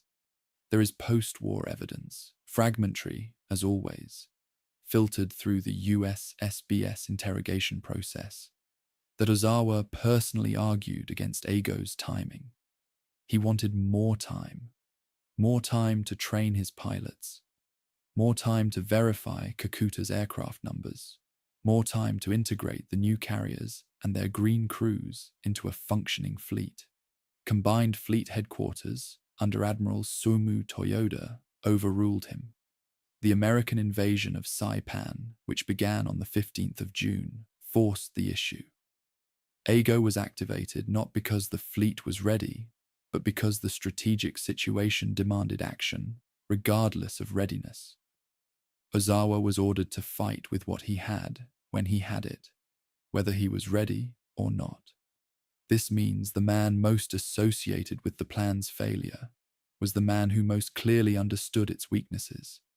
He sailed east, not with confidence, but with obedience, executing a plan he had argued against, with pilots he knew were not prepared, carrying fuel he knew was dangerous, toward a fleet he knew was stronger. The phrase Yijili Tuo, one strike, breakaway, appears 7 times in the planning document. It reads, with the benefit of hindsight, less like a tactical directive than like a prayer. The mobile fleet cleared the Philippine archipelago on the 18th of June and entered the open waters of the Philippine Sea, heading east at approximately 20 knots. The formation was spread across roughly 150 nautical miles of ocean. The van force ahead, Force A in the center, Force B trailing. Ozawa was aboard Taiho, the newest carrier, the most heavily armored, the one with the dangerous fuel in its bunkers and the untested crew at its stations. Ahead of him, the American submarine picket line was reporting his position. Behind him, the fuel dumps of Borneo grew more distant with every mile, and somewhere over the eastern horizon, Spruance's fleet waited with its radar spinning, its Hellcats fueled and armed, and its fighter direction officers studying their plotting boards. The outrange doctrine had been written. The shuttle bombing plan had been briefed. The pilots had been told what to do. Whether they could do it, whether anyone could have done it, given the tools and the training and the fuel they had been given, was a question that would be answered in approximately 24 hours. The fleet sailed east. The wind blew from the east. And for a few more hours, the plan existed in its pure, theoretical form, uncontaminated by contact with the enemy. The total displacement of Ozawa's mobile fleet, 9 carriers, 5 battleships, 13 cruisers, 28 destroyers, and assorted support vessels, was approximately 483,000 tons. Mitchell's Task Force 58, sailing to meet it, displaced roughly 978,000 tons. Ozawa was outweighed by a factor of 2-1. The outrange doctrine wasn't just a tactical preference. It was an acknowledgement, written in operational planning language, of fundamental material inferiority. Ozawa could not trade blows with this fleet. He could not absorb losses at the same rate. He could not replace aircraft or pilots at the same speed. His only option was to hit without being hit, to exploit the range gap, to use geometry as a substitute for mass. It was the strategy of a weaker force, and there is no shame in it. Weaker forces have used range and maneuver to defeat stronger ones throughout military history. But the strategy required precision, and precision required training, and training required fuel and time. And fuel and time were the two things the Imperial Japanese Navy had run out of. The plan sailed east. Its contradictions sailed with it. Chapter 7. The Radar Picket Line. The 18th of June, 1944. Somewhere west of Saipan, aboard the destroyer USS Stockholm. The radar maintenance log, a cloth-bound notebook kept in the ship's electronics workshop. A space roughly the size of a household closet, humid, smelling of solder flux and warm bakelite, records an entry that is, in the plainest possible sense, the most consequential maintenance action of the entire battle.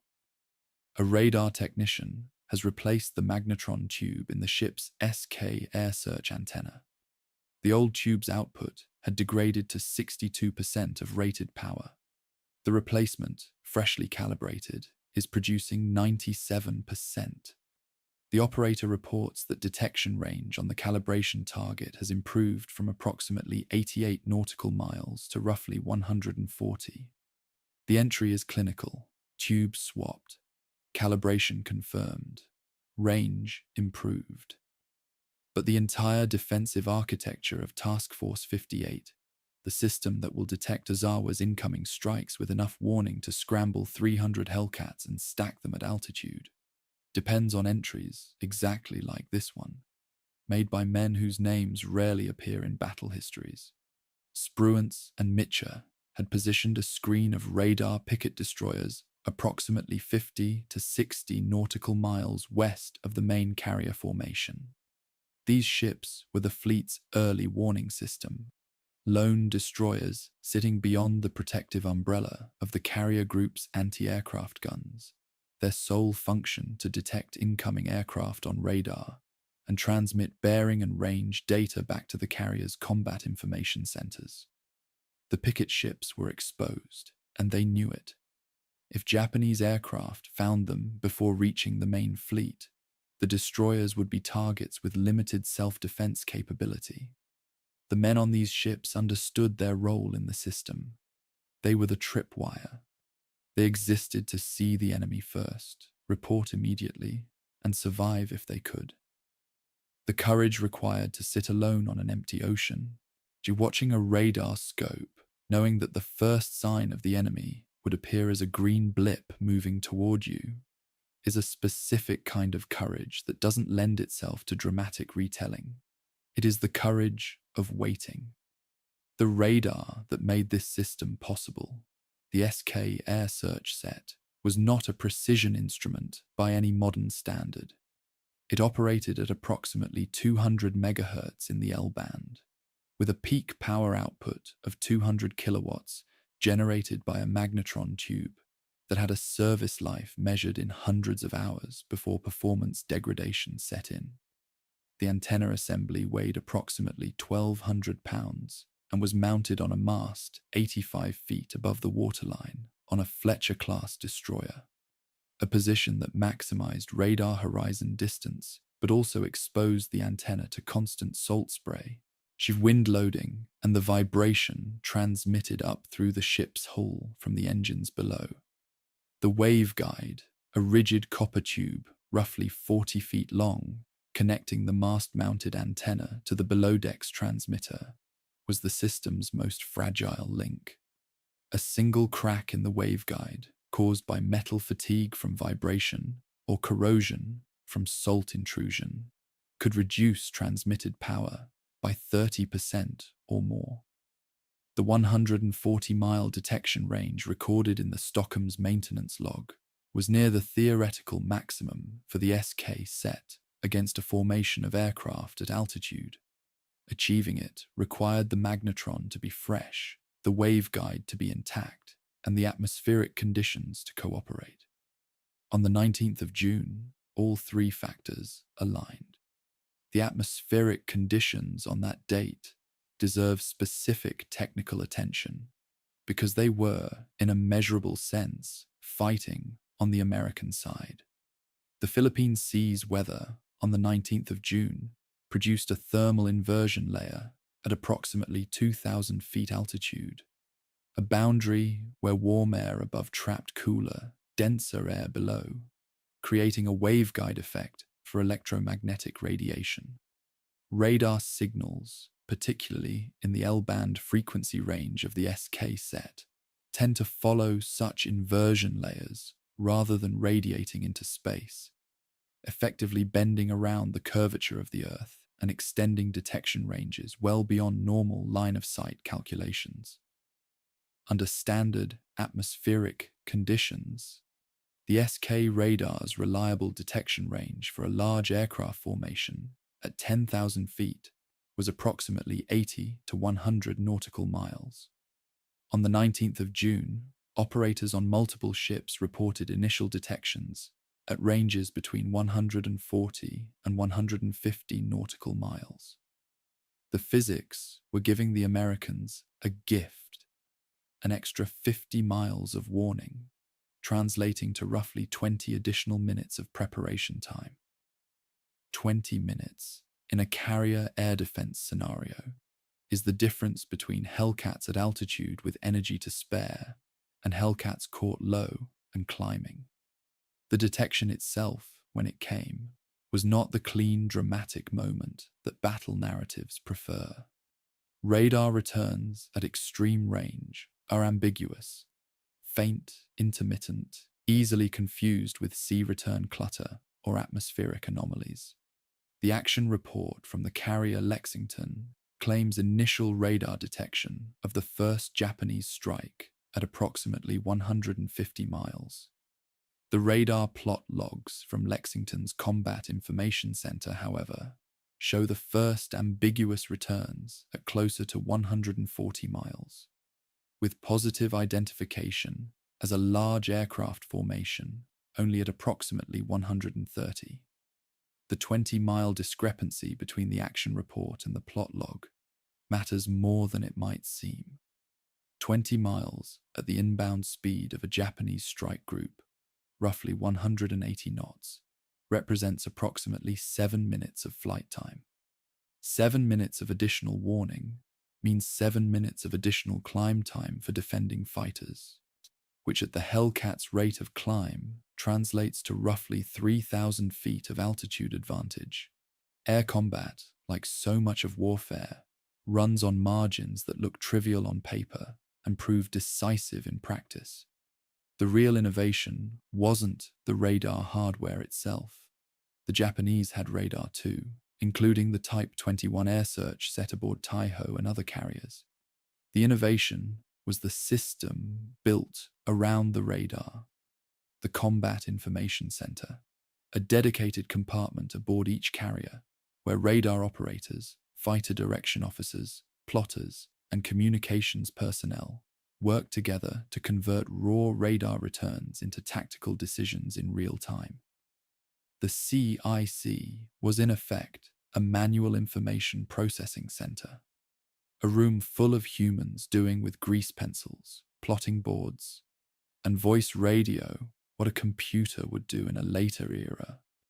Lieutenant Joseph Eggert, the fighter direction officer aboard Lexington, would manage the defensive battle from this room, vectoring individual Hellcat divisions onto incoming raids by radio, assigning altitude blocks to prevent mid-air collisions between friendly fighters, and maintaining a continuously updated picture of the air situation on a transparent plotting board that displayed every friendly and hostile track in the fleet's radar coverage.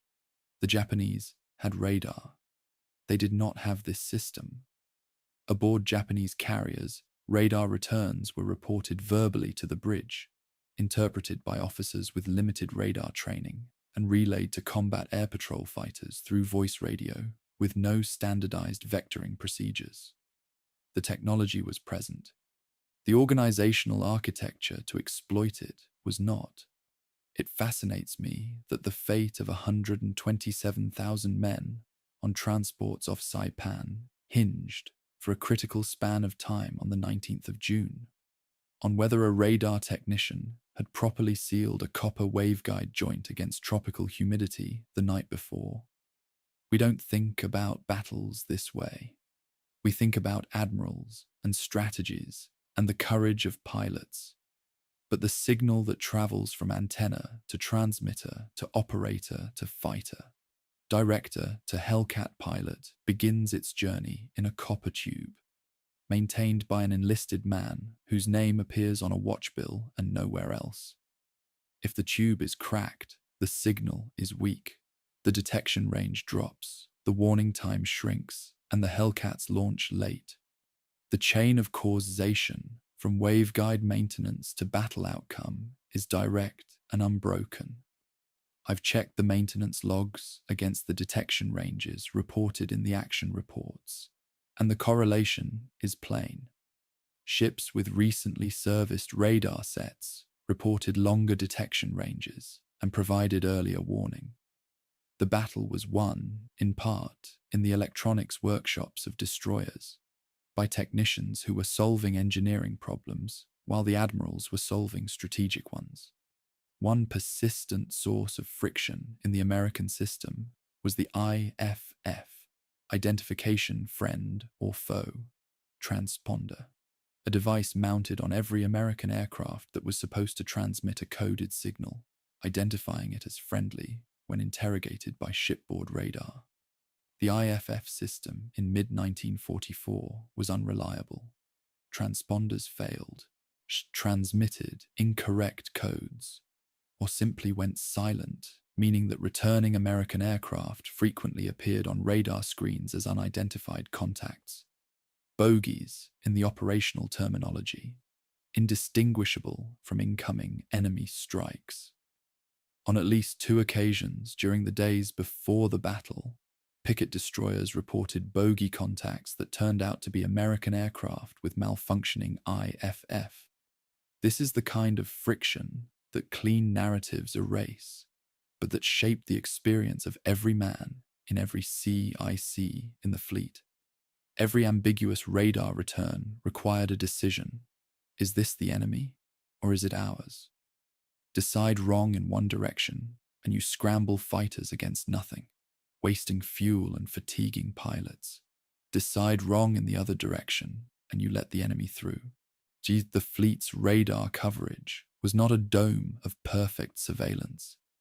It was a patchwork of overlapping detection zones, each generated by a different ship's radar set, each with its own range limitations, blind spots, and maintenance-dependent performance characteristics. The picket destroyers provided the outermost layer. The carrier's own radar sets provided the inner layer.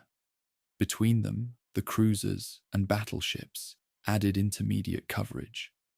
The system's effectiveness depended on all of these layers operating simultaneously, and on the information from each layer being communicated rapidly and accurately to the CICs aboard the carriers where the fighter directors worked.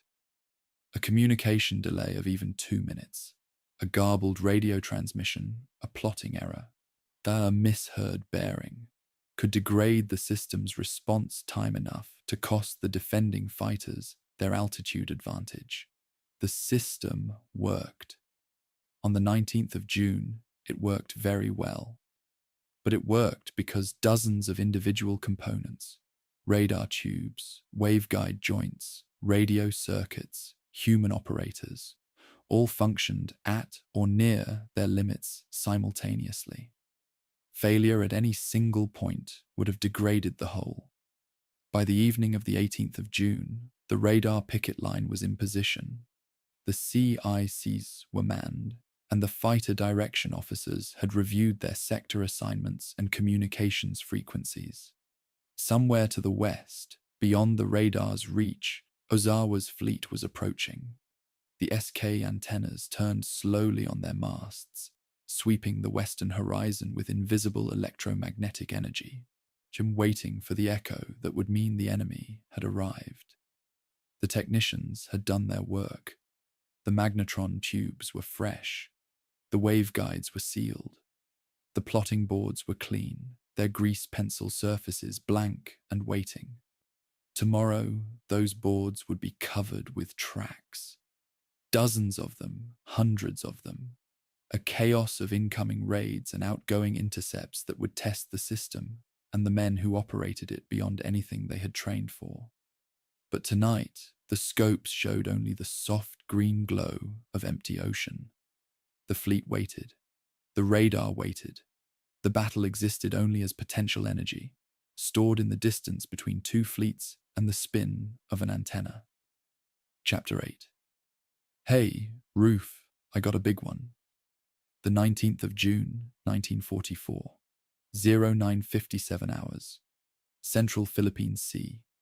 The first radar returns appear on the plotting boards in the combat information centers of Task Force 58's carriers. Faint at first, then strengthening, then unmistakable. A large formation of aircraft bearing roughly 270, range approximately 150 miles, inbound.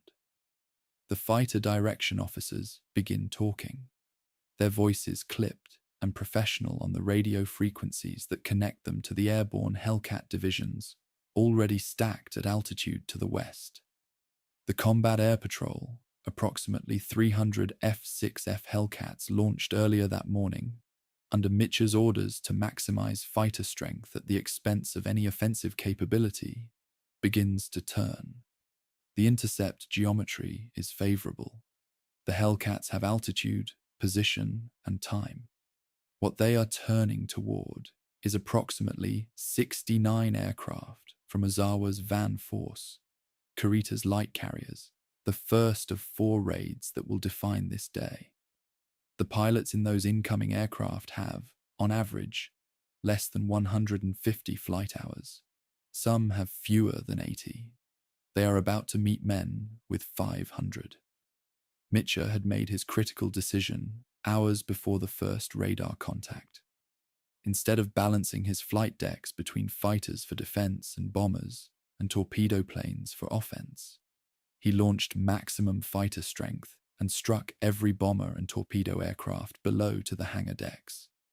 This was an all-or-nothing bet on defense, a decision to accept zero offensive capability in exchange for the densest possible fighter umbrella over the fleet.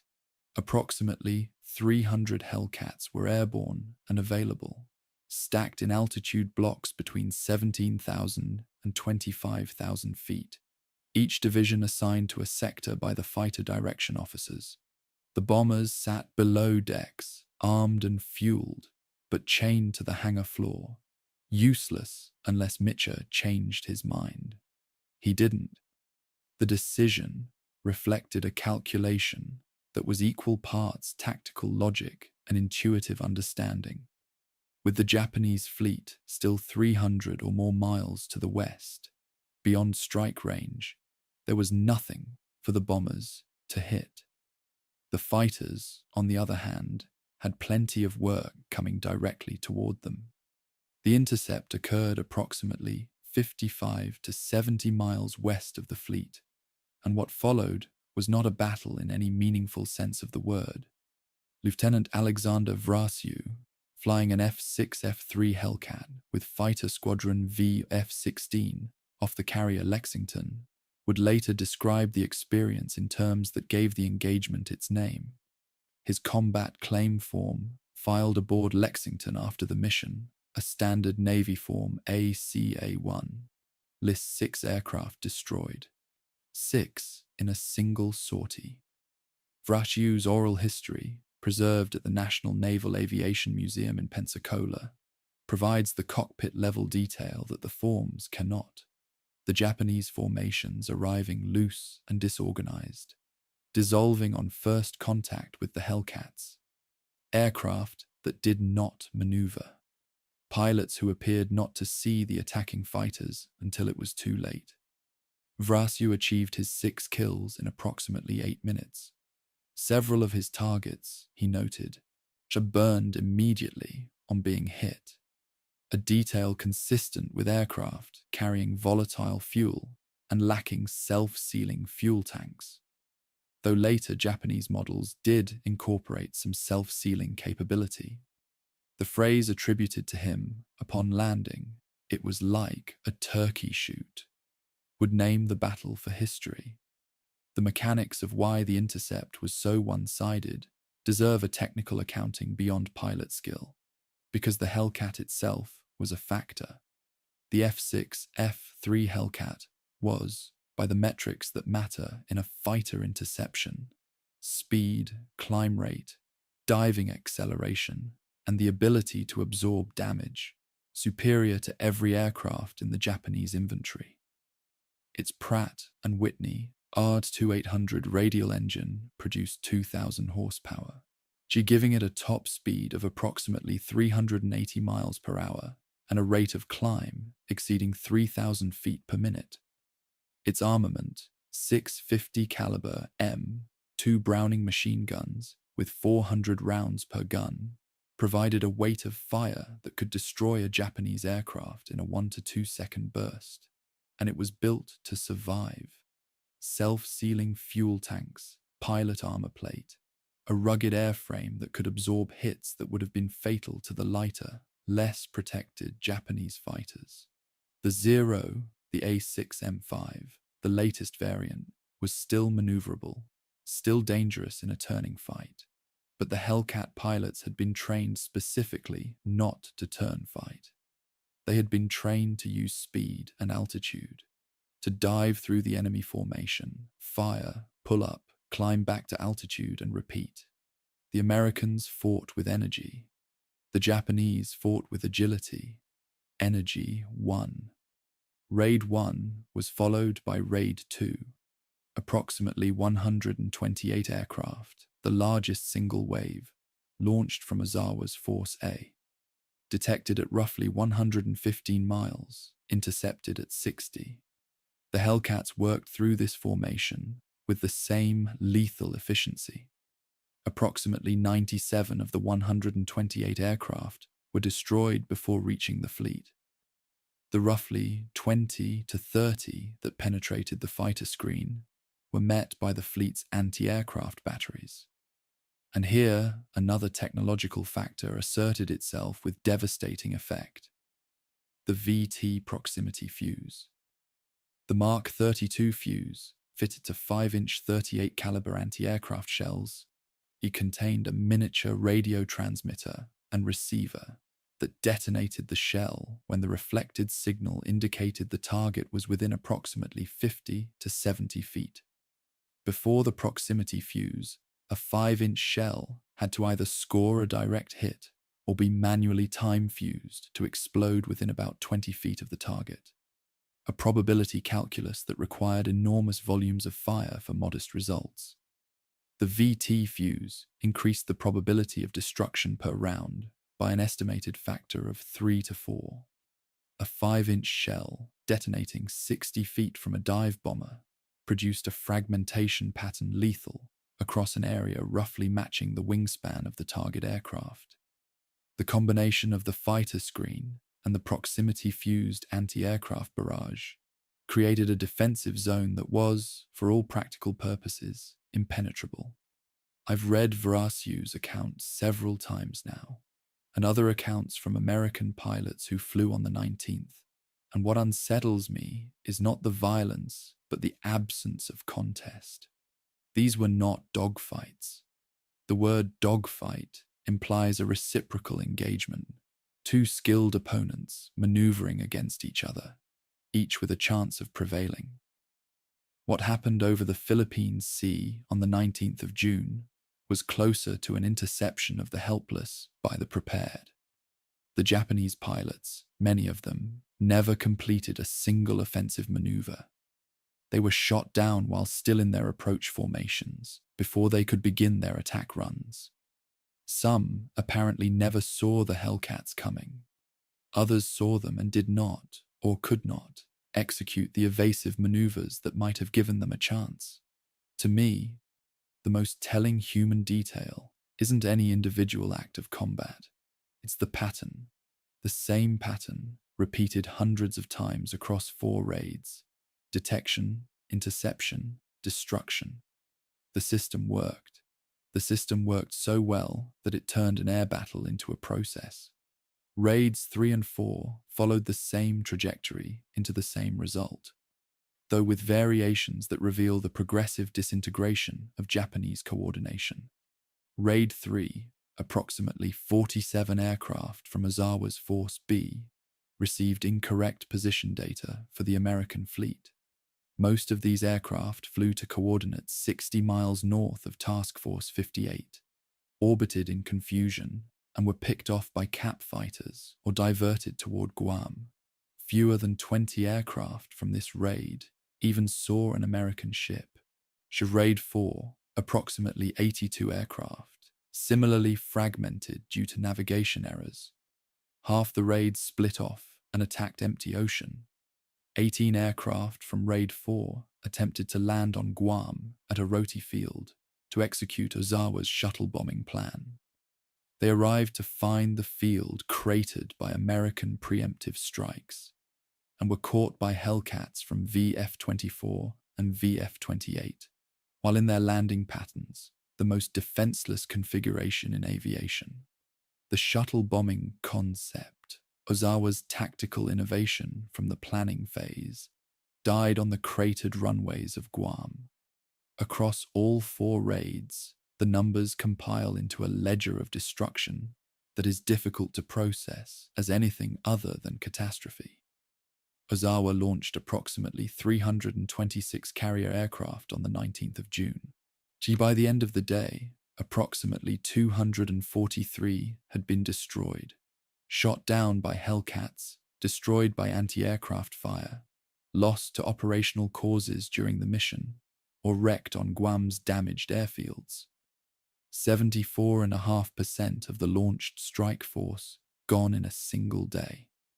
In terms of aircrew, assuming standard crew complements, 1 for fighters, 2 for dive bombers, 3 for torpedo bombers, this represents approximately 445 to 480 men.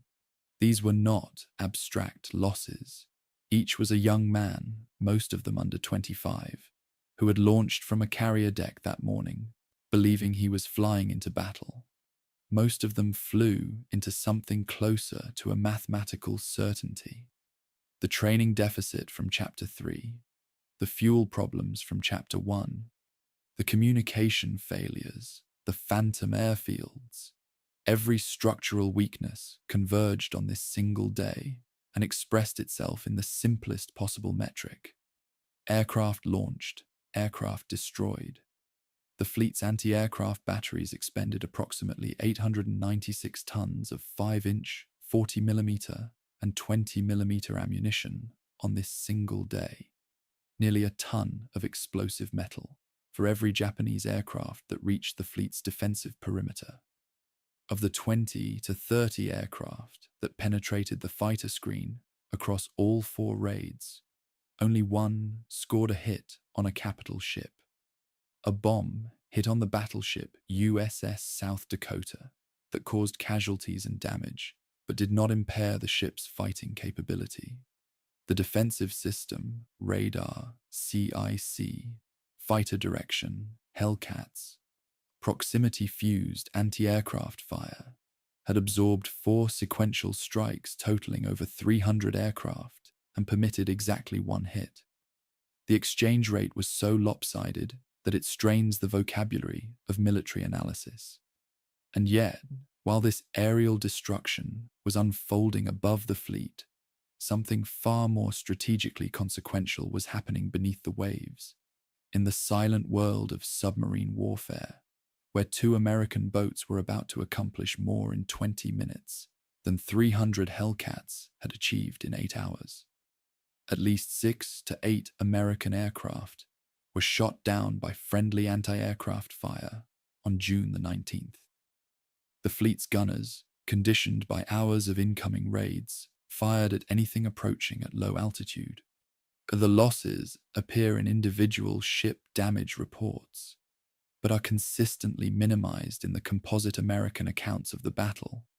War is not a system that sorts its inputs cleanly into categories of friend and enemy. It is a system that operates on probability and reflex, and sometimes the reflex is wrong, and the wrong aircraft burns, and the wrong men fall into the sea. The action reports record these losses with the same clinical language used for every other statistic. But behind each entry is an American pilot doing everything right, approaching his own fleet, dying because the system could not tell him apart from the enemy at the speed required. This is the cost of friction that victory narratives tend to forget. Chapter 9. The Submarine War Beneath the Air Battle. The 19th of June, 1944. 0750 hours. Position: approximately 12 degrees 7 minutes north latitude, 137 degrees 42 minutes east longitude.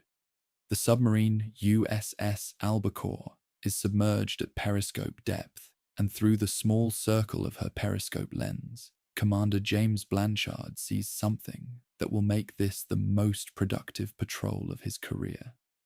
A carrier, large, moving fast, surrounded by escorts. The water is deep, the tropical light filtering down through the periscope prism in blue-green shafts. And the carrier is heading east, launching aircraft, a great grey shape trailing a white wake. Blanchard doesn't know it yet, but he is looking at Taiho, the newest, most heavily armoured carrier in the Japanese fleet, on her maiden combat voyage, with Vice Admiral Ozawa aboard. He begins his approach. His patrol report, filed afterward in the calm, clipped prose of a professional submariner, will record what follows with an emotional restraint that borders on the monastic. Blanchard maneuvered Albacore to an intercept position and fired a spread of 6 Mark 14 torpedoes at a range of approximately 5,300 yards. The torpedo run time was roughly 3 minutes and 20 seconds, an eternity in submarine warfare, during which the commander can do nothing but listen. Of the 6 torpedoes, 1 hit. The pencil-edited draft of Blanchard's patrol report, which also survives, originally read possible 1.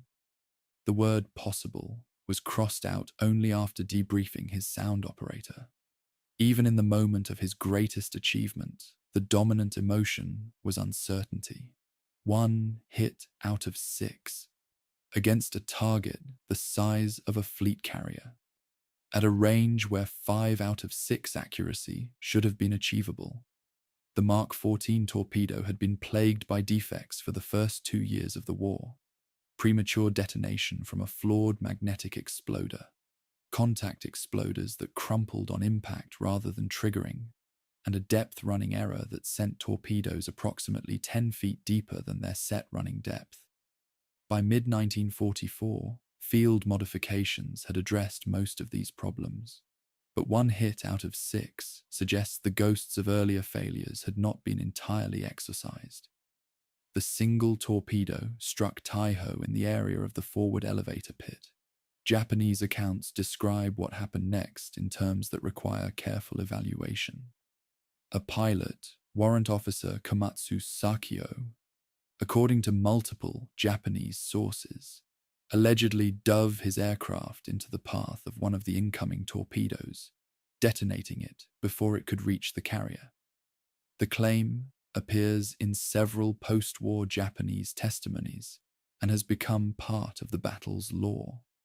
Whether it actually occurred cannot be independently verified. What can be verified is the immediate aftermath of the torpedo hit. The damage was moderate.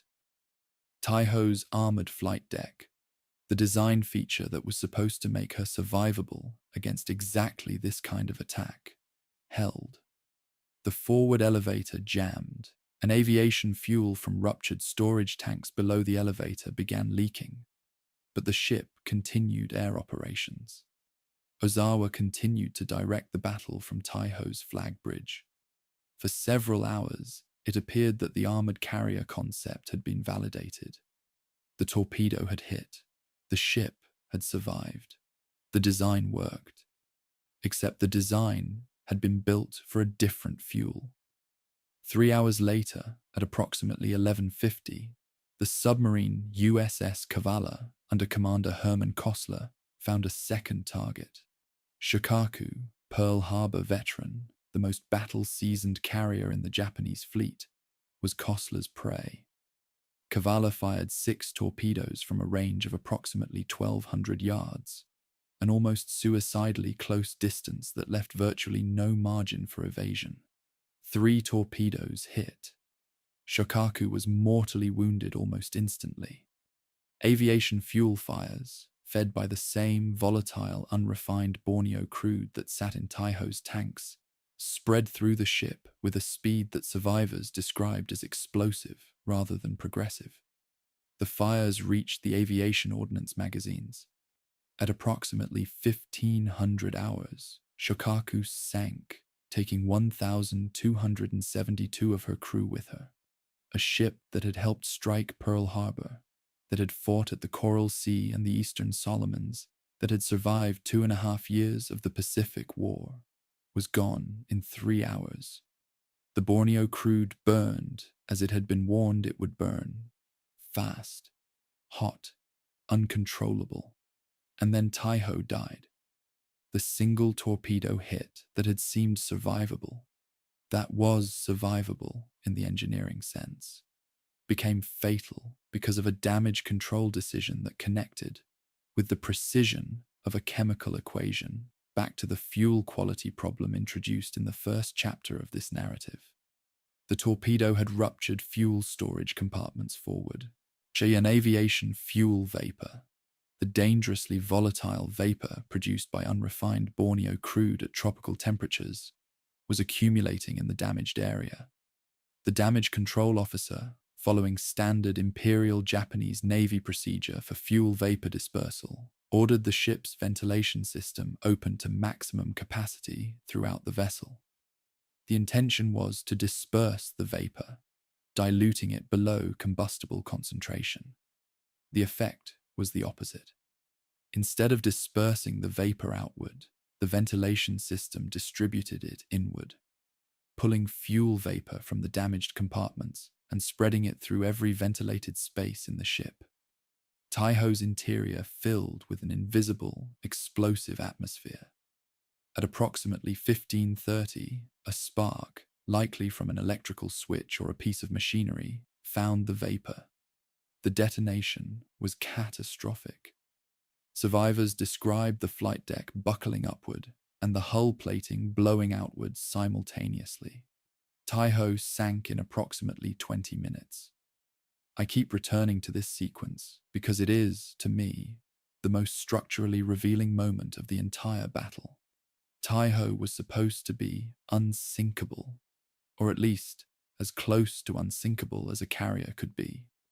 Her armored flight deck was a direct response to the vulnerability demonstrated at Midway, where unarmored Japanese carriers had been destroyed by relatively small numbers of bombs penetrating to the hangar decks. The engineers had solved that problem. The armor worked. The torpedo didn't penetrate it. What the engineers hadn't solved, couldn't have solved, because the variable had changed after the ship was designed, was the fuel. The CO to inerting system, the armored deck, the damage control doctrine. All of it was designed for a ship burning refined fuel with a flashpoint of 300 degrees.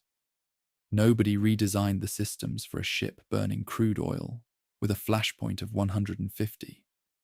The damage control officer who ordered the ventilation didn't make an error in judgment. He followed his training manual. The manual was written for a different fuel. He did what he was told to do, and it killed his ship. The institutional failure cascaded from logistics to engineering, to doctrine, to a single switch on a ventilation panel. And 20 minutes later, Ozawa's flagship was gone. The combined tonnage sunk by these two submarines in a single day demands a moment of raw numerical comparison. Taiho displaced 37,270 tons at full load. Shokaku displaced 32,105 tons. Combined, 69,375 tons of fleet carrier, destroyed by two submarines firing a total of 12 torpedoes, of which 4 hit. The cost to the Americans: 0 casualties. No American submariner was killed or wounded. Albacore endured approximately 75 depth charges over 7 hours after her attack, and Blanchard recorded the experience in his patrol report with a metronomic calm that suggests either extraordinary composure or the professional habit of translating fear into data points. He surfaced after dark, unaware of whether his target had sunk. He wouldn't learn Taiho's fate for days. But the arithmetic was already complete. 69,375 tons of enemy carrier for 0 American lives. The submarine war was, by every quantitative measure, the most efficient form of naval combat in the Pacific. Blanchard's 7 hours under depth charge attack are recorded in his patrol report, with a specificity that rewards close reading. He notes the intervals between charges, the estimated range of each detonation, the hull's response, creaking, flexing, the occasional alarming sound of fittings working loose. Submarine depth charging is an experience of passive endurance. The crew can do nothing but maintain silence, manage the boat's depth and trim, and wait. The escort destroyers above hunt by sonar, dropping patterns of charges set to detonate at estimated depth. Each pattern is a guess, and each guess that misses allows the submarine to creep away. Blanchard crept for 7 hours. His report does not describe fear, because patrol reports don't contain that category. It describes depth, speed, heading, and the bearing of the depth charges. The fear is there, compressed into the precision of the numbers, readable only by people who understand what those numbers mean at 200 feet below the surface of the Philippine Sea. The two submarine attacks raise a question that I find analytically uncomfortable but historically essential. The Turkey Shoot, the aerial battle described in the previous chapter, is the event that named this battle for history. It is dramatic, visual, and lends itself to the narrative of American air power dominance. But measured by strategic output, the submarines accomplished more. 69,375 tons of carrier sunk versus the aerial battle's contribution of approximately 24,140 tons. The carrier Hio sunk the following day by air attack. The submarines were nearly 3 times more productive in tonnage destroyed, at 0 cost in American lives, compared to the air campaign's cost of approximately 49 aircrew killed or missing. The aerial battle destroyed Japanese aircraft and aircrew, a critical achievement. The submarines destroyed the platforms, the ships that made carrier aviation possible. Without platforms, replacement aircraft and pilots are irrelevant. The submarines struck at the foundation. The fighters struck at the surface. History remembers the surface. The foundation did the work. After dark on the 19th of June, Albacore surfaced into the warm Philippine Sea night. Blanchard's crew vented the submarine's interior, replacing the stale CO2 heavy air with the salt wind off the open ocean. They ran the diesels to recharge batteries depleted by the day's submerged running. Blanchard composed his patrol report, recording the day's events in the language of his profession. Coordinates, torpedo data, sonar contacts, depth charge counts. He did not know Taiho had sunk. He knew only that he had fired 6 torpedoes, heard 1 explosion, and spent 7 hours being hunted. Somewhere in the darkness, the remnants of Ozawa's fleet were withdrawing northwest to refuel, carrying the admiral who had just lost his flagship, his communications, his situational awareness, and, though he didn't yet know it, his air force. The submarine had done its work in the dark, beneath the air battle's noise, and now it sailed on, looking for the next target. The ocean closed over the place where Taiho and Shokaku had been. By morning, there would be nothing to mark the spot but coordinates in a patrol report. Chapter 10. Raids. 2, 3, 4. The Waves That Died. The 19th of June, 1944. Aboard the carrier USS Hornet in the Combat Information Center. The plotting board is getting crowded. The first raid has been intercepted and destroyed. The debris of approximately 69 Japanese aircraft scattered across 50 miles of ocean to the west, and the fighter direction officers are cycling Hellcats back to the carriers for fuel when the radar shows a second formation inbound. Larger this time, approximately 128 aircraft bearing 265, range 115 miles. The plotting officer begins a new track line on the transparent board. His pencil is steady. It will not remain so.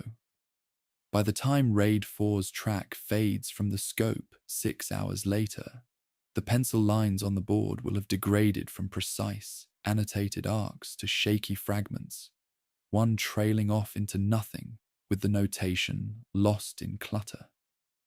The plotter wasn't losing skill. He was losing the ability to maintain fine motor control after 6 continuous hours of maximum intensity cognitive work. The board tells the story of the day more honestly than any action report. Raid 2 was the main effort, Ozawa's heaviest punch, launched from Force A, his own carrier group. 128 aircraft, a mix of fighters, dive bombers, and torpedo bombers, heading east in a formation that should have been tight and coordinated, but was, by the time it reached the American radar screens, already beginning to straggle. The Hellcats met them at approximately 60 miles and began the same process that had destroyed Raid 1. High-speed diving passes through the formation. Short bursts of 50 caliber fire. Pull up, climb, repeat. Approximately 97 of the 128 aircraft were destroyed before reaching the fleet's anti-aircraft envelope.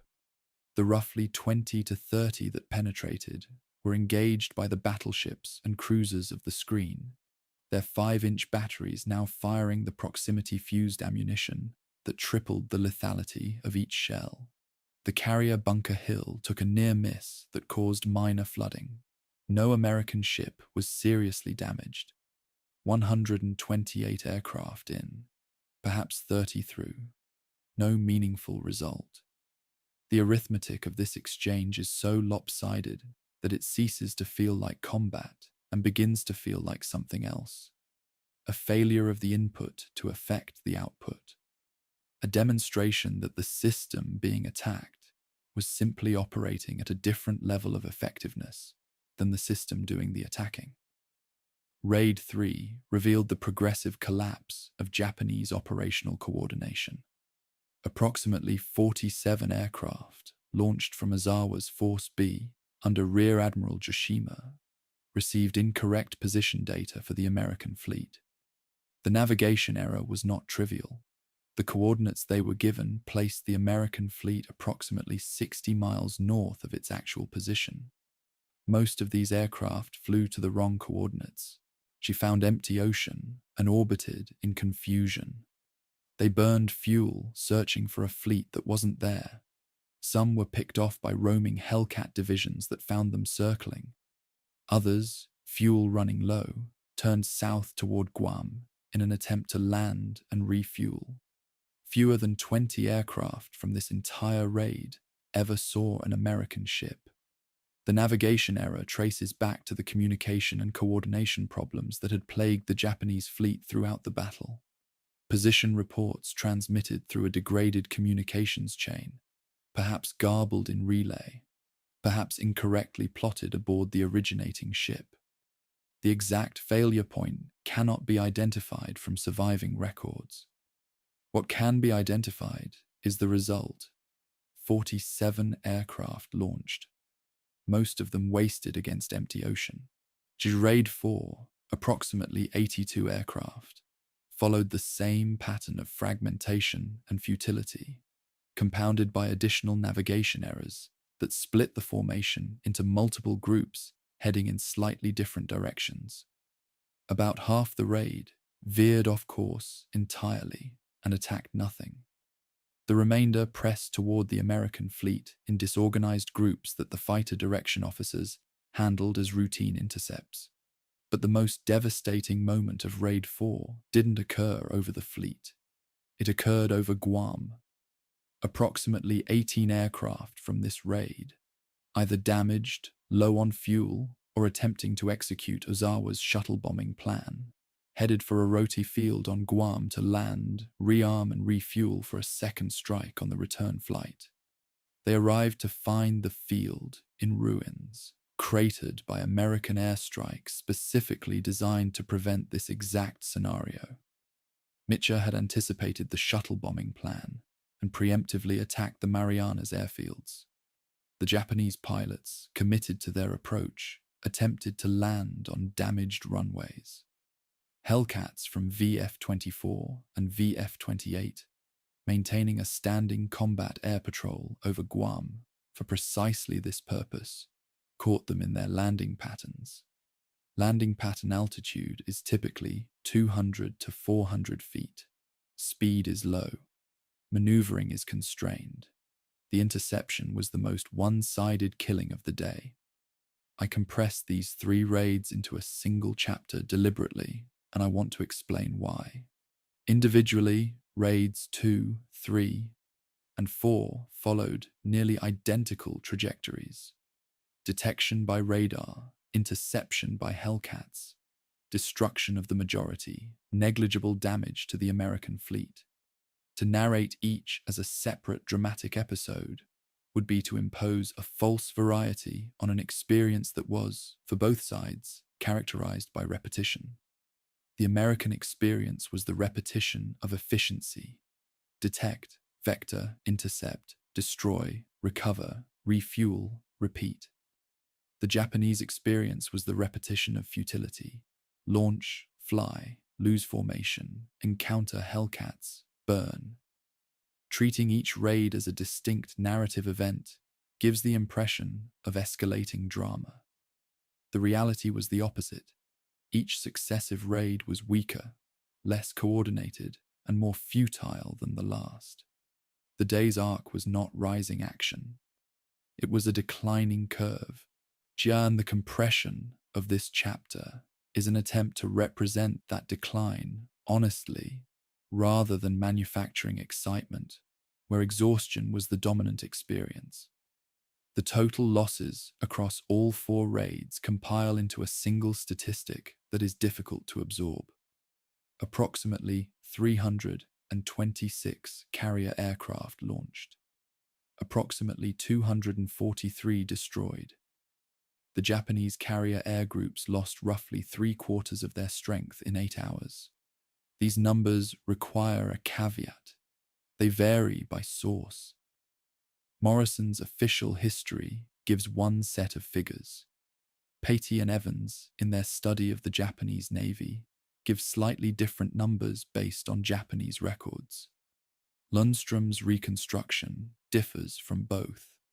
The discrepancies arise from differing definitions. Does launched include aircraft that turned back with mechanical problems before reaching the enemy? Do destroyed include aircraft that returned to their carriers so heavily damaged they never flew again? The numbers I've cited represent my best synthesis of the available sources, But listeners should understand that precision beyond the approximate 75% destruction figure is illusory. What is not illusory is the order of magnitude. Whether the exact number was 230 or 250, the Japanese carrier air force ceased to exist as an effective combat formation on the 19th of June, 1944. The fighter direction officers who managed this defense deserve more attention than they typically receive, because their task was not simply to direct aircraft against incoming raids. It was to manage a three-dimensional air traffic control problem of staggering complexity while under combat stress. At the peak of the day's action, approximately 300 Hellcats were airborne simultaneously, operating on roughly 12 radio frequencies, stacked in altitude blocks from 5,000 to 25,000 feet, with individual divisions being vectored onto 4 different raids at different bearings and ranges. The FDO's job was to ensure that intercepting groups didn't collide with each other, that returning low-fuel aircraft could descend safely through the stack to land, that no sector was left uncovered as fighters were pulled to meet a new threat, and that the continuously updating radar picture was translated into accurate voice instructions quickly enough to maintain the intercept geometry. They did this with grease pencils, transparent plotting boards, and voice radio. No computers, no data links, no automated conflict resolution. Each decision was made by a human being processing information at the edge of cognitive capacity for hours on end. The friendly fire problems surfaced during the day's fighting and left a mark that most accounts prefer to avoid. At least 6 to 8 American aircraft were shot down by anti-aircraft fire from their own fleet on the 19th of June. The gunners on the screening ships, destroyers, cruisers, battleships, had been under continuous incoming air attack for hours. Their targeting doctrine was simple: shoot anything approaching at low altitude that didn't squawk the correct IFF code. The IFF system, as noted in the previous chapter, was unreliable. Returning Hellcats, low on fuel and ammunition, approached the fleet at low altitude, precisely the profile that triggered the anti-aircraft response. The gunners fired. Some of the aircraft they hit were American. These losses appear in the damage reports of individual ships, noted briefly and without elaboration in the bureaucratic language that the military uses when it must acknowledge something it cannot comfortably explain. They are not included in most casualty tallies of the battle, which further distorts the clean narrative of a lossless American victory. By late afternoon, the sky over Task Force 58 was empty of Japanese aircraft. The last raid had been processed, detected, intercepted, destroyed, and the radar scopes showed only the returning tracks of American fighters heading back to their carriers. The combat information centers began the post-battle housekeeping, tallying claims, cross-referencing radar tracks with pilot reports, updating the status boards. The fighter direction officers, some of whom had been operating continuously for 8 or more hours, began to hand off to relief crews. The plotting boards were photographed for the action reports, the visual record of the day's work captured in grease pencil on glass. Those photographs, where they survive, show the progression clearly. Clean, precise lines at the start of the day, degrading to rough approximations by the end. The system had worked. The human components of the system had been pushed to their limits and held. One quiet detail from the day's fighting reframes the entire shuttle bombing strategy that Ozawa had built his battle plan around. At least 40 to 50 Japanese aircraft from the first 2 raids, having survived the Hellcat gauntlet, or having passed through it by luck or navigation, did not attack the American fleet at all. They flew past it, continuing east toward Guam, attempting to execute the shuttle bombing plan. Land, rearm, strike again, On the return, they arrived over Guam to find Orote Field and other landing grounds wrecked. The shuttle bombing concept, the tactical innovation that was supposed to double Japanese strike capacity, the clever idea that exploited the outrange advantage, didn't just fail to work. It actively contributed to the destruction of the aircraft that tried to use it. Pilots who might have turned back to their carriers, some of them might have made it, instead pressed on toward airfields that no longer existed, burning fuel they couldn't afford, flying into a kill zone they didn't know was waiting. Ozawa's best idea became a trap for his own pilots, and he wouldn't know this for hours, because his communications had just failed in the most comprehensive way possible. His flagship was sinking beneath him. Chapter 11. Ozawa's Information Blackout. The 19th of June, 1944. Approximately 14:30 hours. The carrier Taiho is dying. The explosion has buckled her flight deck, blown out sections of hull plating, and started fires that the damage control teams cannot contain because the atmosphere itself is fuel. Borneo crude vapor distributed through every ventilated compartment by the well-intentioned order that will become a textbook case in damage control failure. Vice Admiral Ozawa must leave his flagship. The transfer is hurried, physical, unglamorous, an admiral climbing down a ladder to a destroyer, then transferring again to the heavy cruiser Haguro, while behind him the ship he commanded breaks apart. In the time it takes to make this transfer, perhaps 90 minutes from the decision to abandon to Ozawa's arrival aboard Haguro, the admiral has no communications with his fleet, no operational plot, no staff assembled, and no clear picture of what has happened to his air groups. He arrives aboard a cruiser whose communications suite was designed to command a division of 4 ships, not a fleet of 60. The signal log of Haguro, reconstructed from Japanese records held at the Boe Kenkyujo, shows a gap beginning at approximately 14:30, 6 hours of functional silence. In those 6 hours, Ozawa lost the battle without knowing he had lost it. The gap in the signal log is, in physical terms, 6 inches of blank paper. In operational terms, it is the space in which every remaining decision went wrong. Ozawa's first action aboard Haguro was to attempt to reconstruct his situational awareness. He needed answers to basic questions. How many of his aircraft had returned to the carriers? How many had landed on Guam and Rota as planned? What was the status of the American fleet? Had his strikes inflicted damage?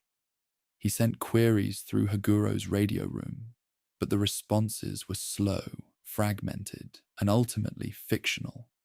The ship's communications equipment lacked the range and bandwidth of Taiho's dedicated fleet command suite. Messages to distant ships were garbled or unanswered. The replies that did arrive were filtered through a chain of subordinate commanders who were themselves operating with incomplete information, and who were, in some cases, reporting what they believed their superior wanted to hear rather than what they knew to be true. The critical failure was Kakuta. Ozawa signaled Vice Admiral Kakuta on Guam repeatedly, asking for a status report on the aircraft that had landed there under the shuttle bombing plan. Kakuta's replies, to the extent they can be reconstructed, just suggested that approximately 100 to 130 aircraft had landed safely on Guam and Rota and were being rearmed for further operations. This number was catastrophically wrong. The actual number of Japanese carrier aircraft that successfully landed and could be made operational on the Marianas airfields was close to 0. The fields were cratered. The aircraft that had arrived were destroyed on the ground or in their landing patterns. Kakuta's figure appears to have been fabricated from whole cloth, or, more charitably, estimated from fragmentary reports by subordinates who were themselves guessing in the chaos of sustained American air attacks on the airfields. Whether Kakuta knowingly lied or was honestly misinformed remains one of the battle's genuinely unresolvable questions. Kakuta died on Saipan within weeks and left no testimony. The returning strike pilots compounded the problem with a different form of misinformation. Japanese pilot debriefing reports from the 19th of June, those that survive, reconstructed through post-war interrogation, claimed hits on multiple American carriers, with several reported as sinking or heavily damaged. These claims were standard wartime inflation, a phenomenon not unique to Japan. American pilots overclaimed at the Philippine Sea too, reporting approximately 385 kills against an actual total closer to 315. But the American overclaims were a matter of degree. The Japanese overclaims were a matter of kind. No American carrier was sinking. No American carrier had been heavily damaged. The single bomb hit on South Dakota was the totality of Japanese success against the fleet. The returning pilots, many of them surviving their first combat mission, reported what they believed they had seen in the chaos and smoke of a defended target area. Their reports were accepted at face value by intelligence officers who had no way to verify them and every institutional incentive to believe them. Ozawa, working from these inputs, 130 aircraft safely on Guam, multiple American carriers damaged, his own fleet still possessing approximately 100 operational carrier aircraft, performed the arithmetic that any commander would perform. The sum suggested a wounded but still viable Japanese force facing a weakened American fleet. By this calculation, withdrawal was premature. The Ago plan had not succeeded, but it had not definitively failed. Reinforcement from the Guam airfields, combined with a second carrier strike, might yet produce the decisive result combined fleet headquarters demanded. Ozawa ordered the mobile fleet to withdraw northwest, to rendezvous with his oiler group, refuel, and prepare to resume offensive operations. The decision to re-engage, which looks, from the omniscient perspective of historical hindsight, like delusion or stubbornness, was in fact the rational conclusion of the information available to him. He was not refusing to accept reality. He was operating in a reality that didn't exist, constructed from false reports by a communication system that couldn't deliver truth. It strikes me as one of the battle's deepest ironies that combined fleet headquarters in Tokyo actually had a more accurate picture of the disaster than Ozawa did.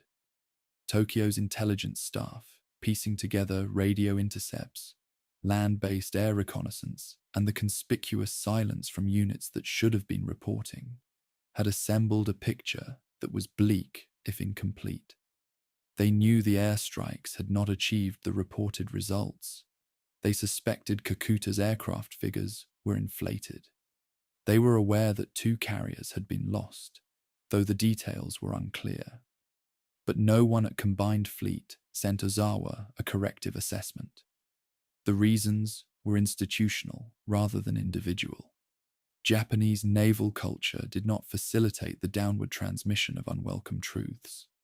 For headquarters to tell Ozawa that his perception of the battle was wrong would have implied criticism of his command, an institutional taboo that operated even in circumstances where the commander's ignorance was producing catastrophic decisions. Ozawa's information blackout was not solely a technical failure of communications equipment. It was partly enforced by a culture that equated correction with insult. When I examine the signal log's 6-inch gap, what I see is not simply a communications failure, but a structural demonstration of how information asymmetry determines battle outcomes. The Americans, on the other side of this battle, knew roughly what had happened. Their radar plots showed 4 raids detected, intercepted, and destroyed. Their pilot debriefings, while overcounting individual kills, inaccurately captured the overwhelming nature of the defensive victory. Their submarine reports would eventually confirm the sinking of Taiho and Shokaku. Spruance and Mitchell had an operational picture that, while imperfect, was grounded in verifiable data. Ozawa had an operational picture built on wishful reporting, inflated claims, and phantom airfields. The two commanders were making decisions about the same battle, but they were not living in the same informational universe. Spruance was operating in approximate truth. Ozawa was operating in detailed fiction. The gap between those two states determined everything that followed.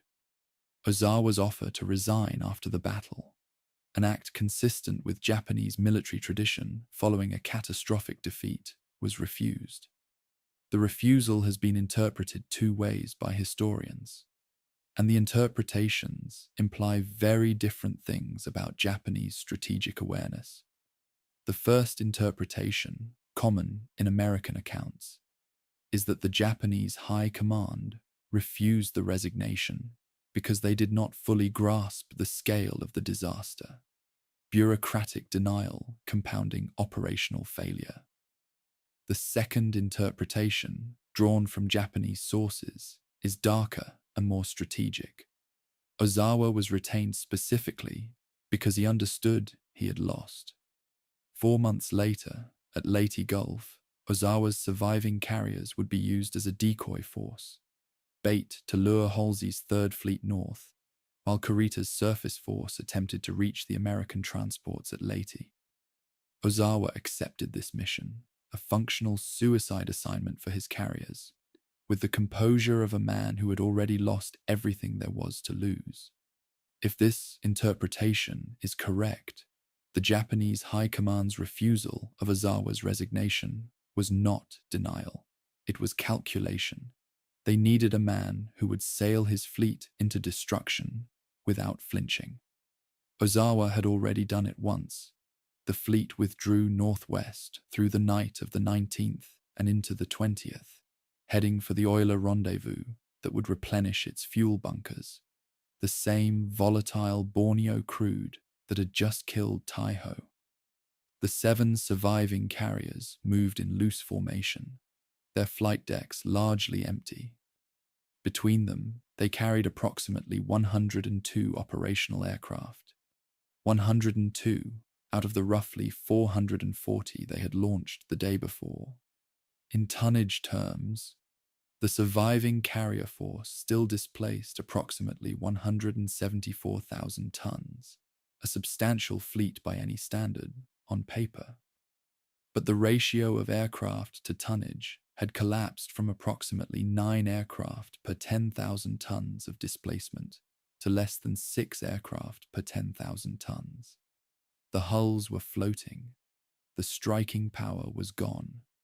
The fleet had become what military analysts call a hollow force. Structurally intact, but functionally empty. A navy of ships without purpose. The night was quiet. The surviving crews went about the mechanical routines of steaming in formation, watch rotations, engine room monitoring, damage assessment on the ships that had taken minor hits during the day. Ozawa, aboard Haguro, continued to send and receive messages. He slowly building a picture that was inching closer to reality as more accurate reports filtered in. The picture that emerged was not the picture he had assembled from Kakuta's phantom numbers and his pilot's inflated claims. It was worse, much worse. But by the time the picture clarified, Ozawa had already committed to the refueling rendezvous, and the Americans had already begun searching for him. Somewhere to the east, Mitchell was arguing with Spruance for permission to pursue. The defensive battle was over. The offensive question, whether to chase a retreating enemy to destruction or let him go, was about to produce the battle's second great controversy.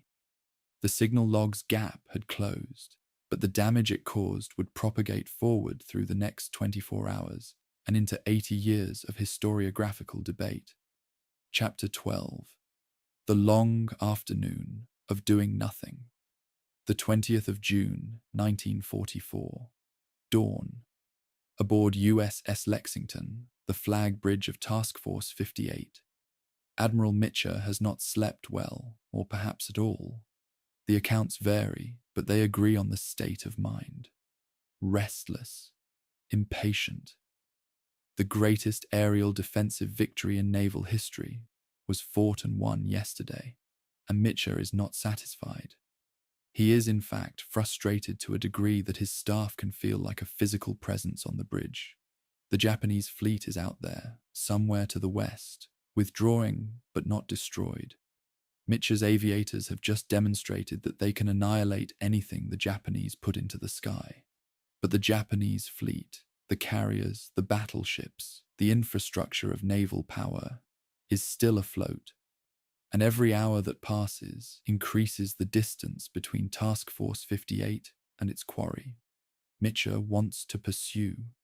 Spruance, aboard Indianapolis, somewhere behind him, with the battle line, has authorized a westward advance, but at a speed that Mitchell considers inadequate. The two admirals are communicating by radio in the formal language of naval command, and beneath the formality runs a disagreement that the entire Fifth Fleet staff can read between the lines. The search aircraft launched at first light found nothing. Ozawa had withdrawn approximately 360 miles to the northwest during the night, beyond the initial search radius. The Philippine Sea is an enormous body of water, roughly 1,000 miles east to west, 1,500 north to south, and a fleet of ships, even a large fleet. She occupies a vanishingly small fraction of its surface. Search aircraft fly patterns calculated to maximize the probability of detection within a given area, but the mathematics are unforgiving. Double the search radius and you quadruple the area to be covered. Ozawa's 12-hour head start had pushed him into a search area so large that even multiple aircraft flying maximum range patterns could not cover it reliably. The empty ocean that the search planes reported back was not proof of absence. It was proof of distance. The Japanese fleet was out there. It was simply beyond reach. Captain Arleigh Burke, Mitchell's chief of staff, was composing arguments in his head and on paper. In Burke's personal papers, later donated to the Naval Historical Foundation, there survives a message draft, never sent, addressed to Spruance. The draft requests permission to pursue with Task Force 58 at maximum speed. Below the request, Burke wrote and crossed out a line. Time is running out. It was never transmitted because Mitchell decided to phrase the communication differently, through channels in the measured language that flag officers use when they disagree with their superiors without quite saying so. The unsent draft is, in a sense, more revealing than any message that was actually transmitted. It captures the raw frustration of a man who believed a historic opportunity was being squandered by caution he considered excessive. Burke's post-war oral history, recorded at the Naval Institute, makes his position explicit. He believed Spruance should have turned Task Force 58 west on the night of the 19th, she running at maximum speed to close the distance while the Japanese were still reeling from the day's losses. By the morning of the 20th, Burke believed the American carriers could have been within strike range of Ozawa's fleet at dawn. Instead, they were here, heading west at a pace Burke found agonizing, watching the distance grow. The debate between the Pursue School and the Defend School is not a debate I can resolve, and I want to be honest about that rather than pretending to an authority I don't possess. Burke and the aviators make a compelling case. The Japanese fleet was weakened, disorganized, short of aircraft, and withdrawing. A maximum speed pursuit on the night of the 19th might have closed the range enough for a dawn strike on the 20th that could have caught Ozawa's carriers refueling from their oilers. the most vulnerable possible configuration for a naval force. The potential prize was the complete destruction of Japanese carrier aviation 4 months before Leyte Gulf, with all the strategic implications that implies. Spruance's case is equally compelling. He did not know Ozawa's precise position, formation, or intentions. He did not know whether Ozawa had divided his force or detached a surface group for an end run against the Saipan transports. He did not know the status of Japanese land-based air in the Carolines to the south. Pursuing west at maximum speed meant opening a gap between the carriers and the invasion force that any of these unknowns could exploit. Naval historians have argued this point for 80 years. Morrison cautiously favored Spruance. Reynolds sided with Mitchell and Burke. The evidence supports both interpretations because the two sides were optimizing for different objectives. Burke for fleet destruction, Spruance for mission completion. And the counterfactual required to declare a winner is unknowable. The hours of the 20th of June crawled past with the specific quality of frustration that comes from knowing what you want to do and being unable to do it. The carriers steamed west at moderate speed. Search aircraft launched, flew their patterns, and returned with nothing. The ready rooms, she full of pilots who had spent the previous day in the most lopsided aerial victory of the war, sat and waited. Some played cards, some slept, some checked and rechecked their aircraft. The energy of the 19th, the adrenaline, the concentration, the fierce satisfaction of a system performing at its peak, had curdled into the restless torpor of inaction. Mitchell, on the flag bridge, waited with the particular patience of a man who was not patient at all, but who understood that patience was the only option available until the search aircraft found something. The binoculars stayed around his neck. The horizon stayed empty. At 15:40, the horizon broke open. A search aircraft from the carrier Enterprise, operating at the extreme edge of its fuel range, reported contact with Ozawa's fleet approximately 275 miles to the west-northwest.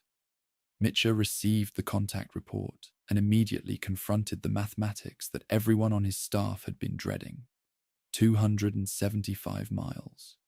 The combat radius of an SB-2C Helldiver carrying a 1,000-pound bomb at economical cruise speed of approximately 145 knots, consuming fuel at roughly 65 gallons per hour, with a total internal fuel capacity of 320 gallons, was approximately 350 nautical miles for a round trip. The round-trip distance to Ozawa's fleet and back, 550 miles. This left a reserve of approximately 165 miles of range, maybe 45 minutes of flying time. That margin assumed no combat maneuvering, no navigation errors, no time spent searching for the fleet on return, and no headwinds. It also assumed daylight. The strike would reach the target at dusk. The return flight would be in darkness. Most of these pilots had never made a night carrier landing. Mitchell launched them anyway. The order came at approximately 16:24, and 216 aircraft from 10 carriers began cycling off flight decks into the late afternoon sky, heading west into the sun. It was, depending on your perspective, either an act of decisive aggression that salvaged offensive results from a battle that was slipping away, or a reckless gamble with his air groups driven by the frustration of 20 hours of inaction. I think it was both. Mitchell knew the fuel calculations. His operations officers had briefed them explicitly. He knew the return flight would be in darkness. He knew pilots would be lost. He made the decision anyway, because the alternative, watching the Japanese fleet escape without attempting a strike, was, for a man who had spent his entire career in naval aviation, psychologically unbearable.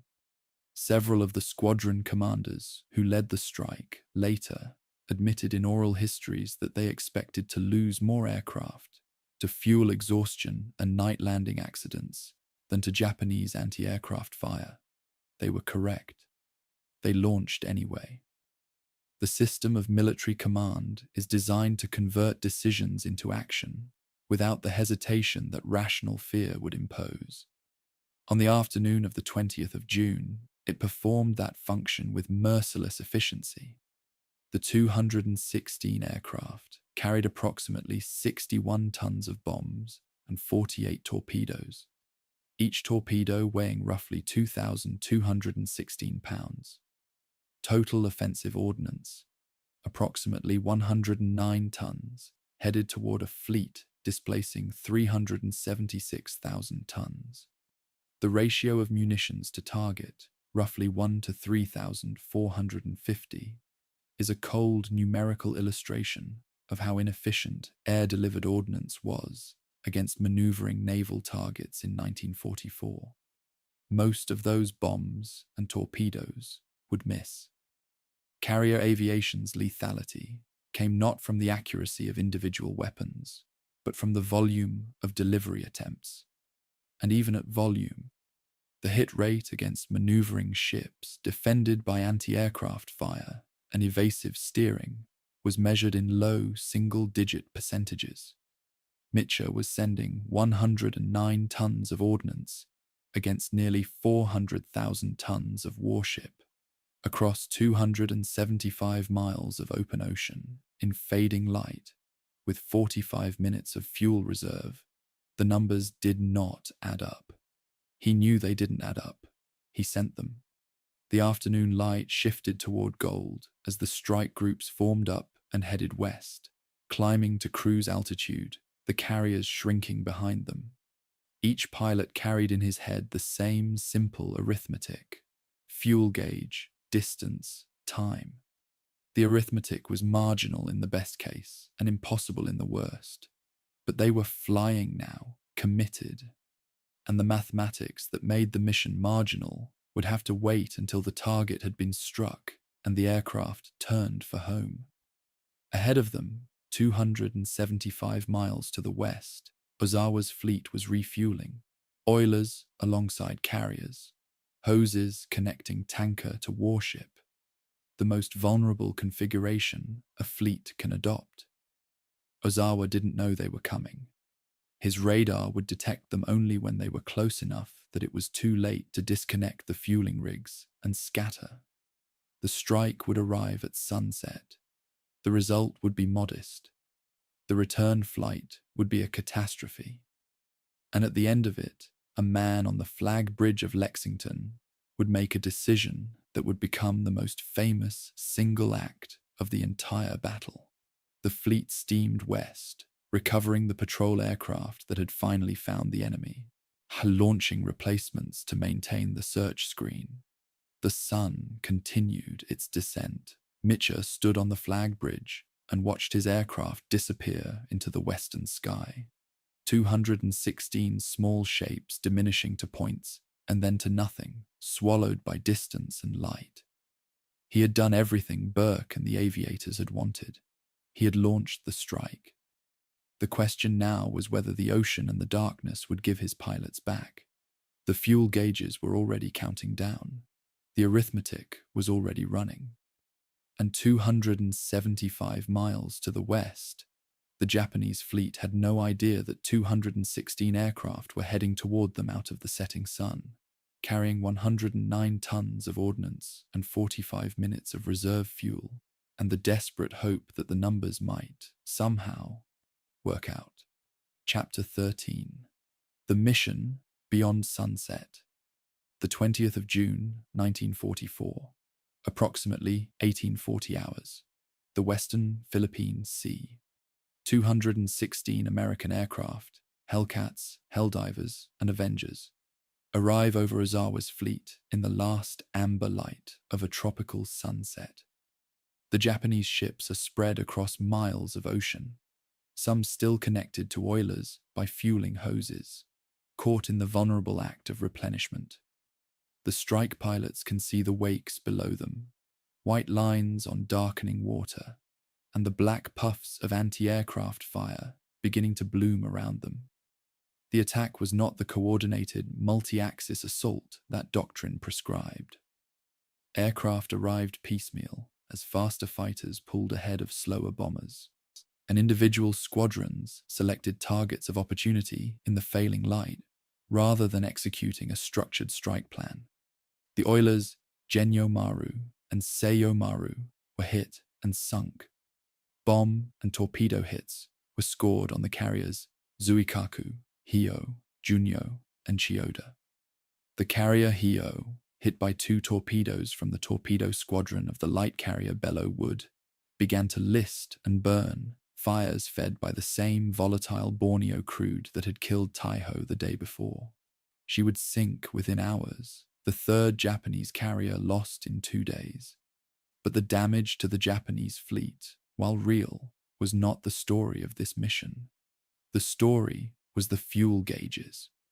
Lieutenant Warren O'Mark, a TBF Avenger pilot from Torpedo Squadron VT-10 aboard Enterprise, recorded his fuel state at the moment of turning for home. 147 gallons remaining.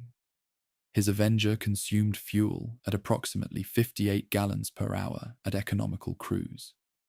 The distance home was approximately 260 nautical miles, requiring roughly 112 minutes of flight time. He had fuel for approximately 152 minutes. His margin was 40 minutes.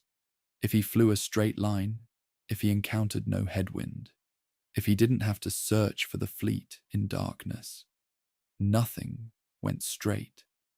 The strike groups turned east into rapidly deepening twilight, and within minutes, the formations began to fragment.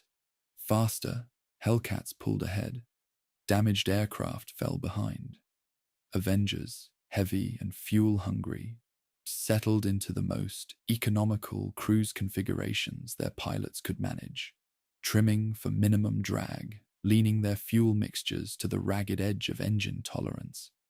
The horizon disappeared. The stars came out. And the fuel gauges continued their slow, irreversible decline towards zero. Each pilot was now alone with his arithmetic, recalculating the shrinking margin between his fuel state and the distance to a flight deck he couldn't see.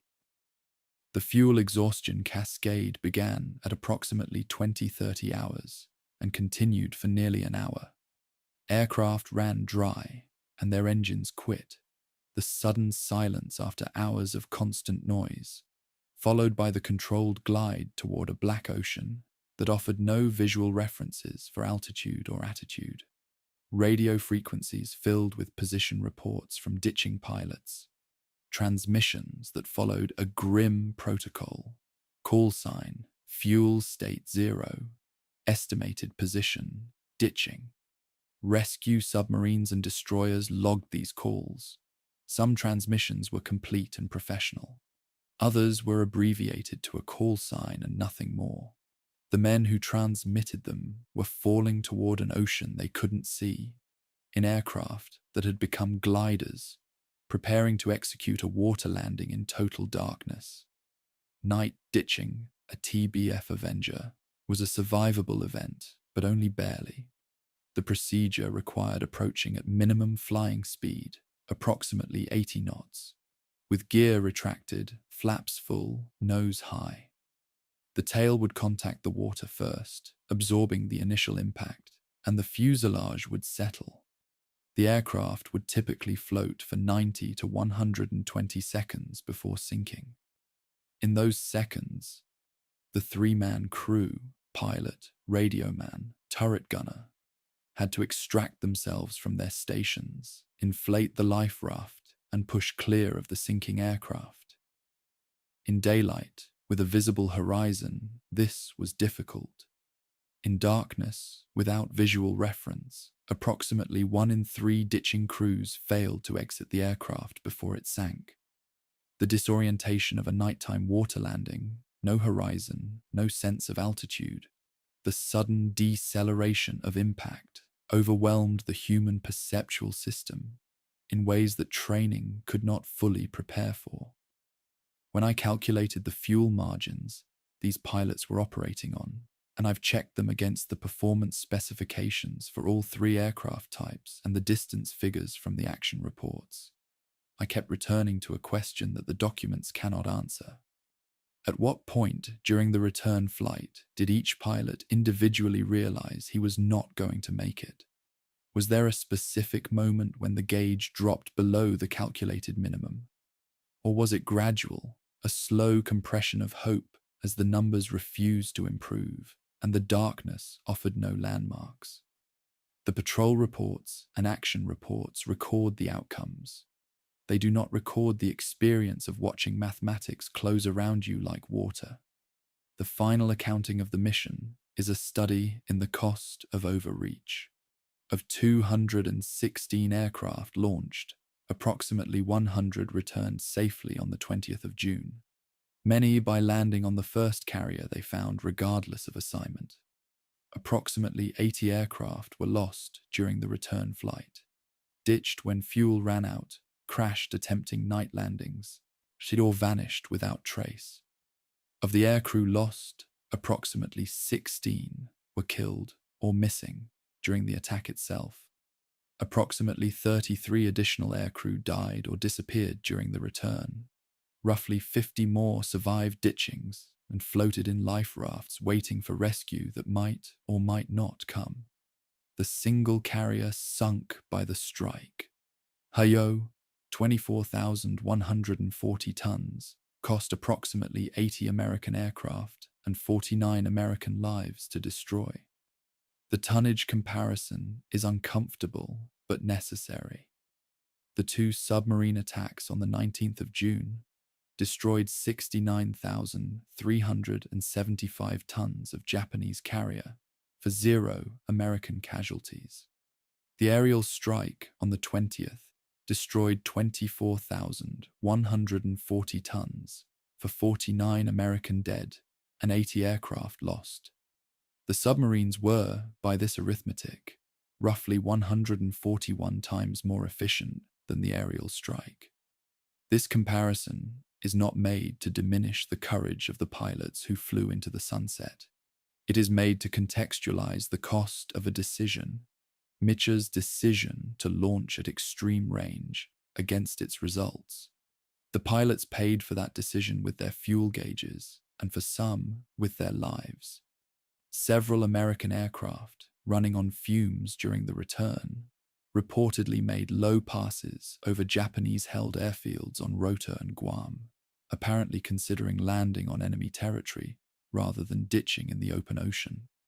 At least 2 Hellcats were observed making approach altitude passes over a rote field, before pulling up and heading back to sea. They were that desperate. Their ultimate fates are unrecorded. The detail survives in fragments of radio traffic and the memories of other pilots who witnessed it and said nothing at the time. The darkness continued to deepen. The fuel continued to burn. And somewhere ahead, the carriers of Task Force 58 were invisible in the blackout, waiting for aircraft they could not see, manned by crews who could not help until someone made a decision that would trade the fleet's safety for its pilots' lives. Chapter 14. Turn on the lights. The 20th of June, 1944. 20:45 hours. Task Force 58 is running under full blackout. Every ship dark, every porthole covered, every running light extinguished. Standard procedure against submarine attack, maintained with particular rigor in waters where Japanese submarines were known to operate. The fleet is invisible. Somewhere in the darkness to the west, dozens of aircraft are approaching on fumes, their pilots straining to pick up the YE homing beacon signal that should guide them home. Many are too far away, too low on fuel, or too disoriented to track the beacon reliably. The radio frequencies are a chaos of overlapping transmissions, bearing requests, fuel state reports, and the flat, clipped voices of men announcing they are ditching. On the flag bridge of USS Lexington, Mark Mitcher is listening to the radio traffic. The accounts agree on what happened next, though they differ slightly on the exact words. Captain Burke recalled it as 2 words: turn on the lights. Other accounts have 3: light them up. The specifics of the phrasing matter less than the specifics of the decision. Mitcher is ordering every ship in Task Force 58, 15 carriers, 7 battleships, 21 cruisers, 69 destroyers, to illuminate. Truck lights, running lights, flight deck floods, landing signal lights. Some ships turn on searchlights pointed straight up, creating columns of white light visible for 30 or more miles. Star shells are fired to illuminate the landing patterns. In seconds, the fleet transforms from an invisible formation into a blazing city on the water. The decision was an act of extraordinary moral calculation. Every light on every ship made that ship a target for any Japanese submarine within visual range.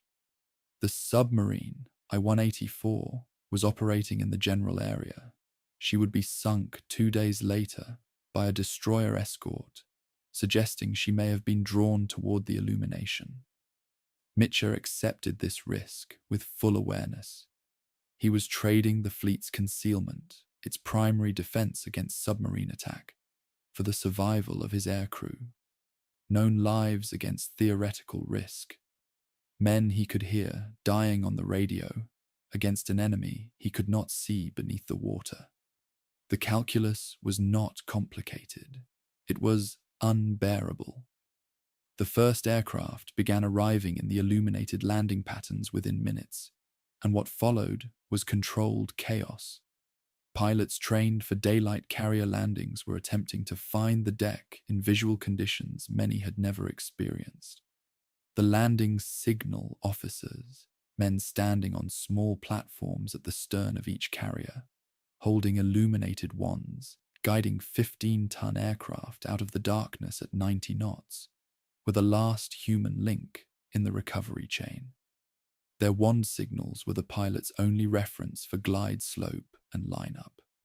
A misjudged cut signal, the command to chop throttle and land, could kill the pilot, the LSO, and the deck crew in a single impact. Aircraft landed on any carrier regardless of assignment.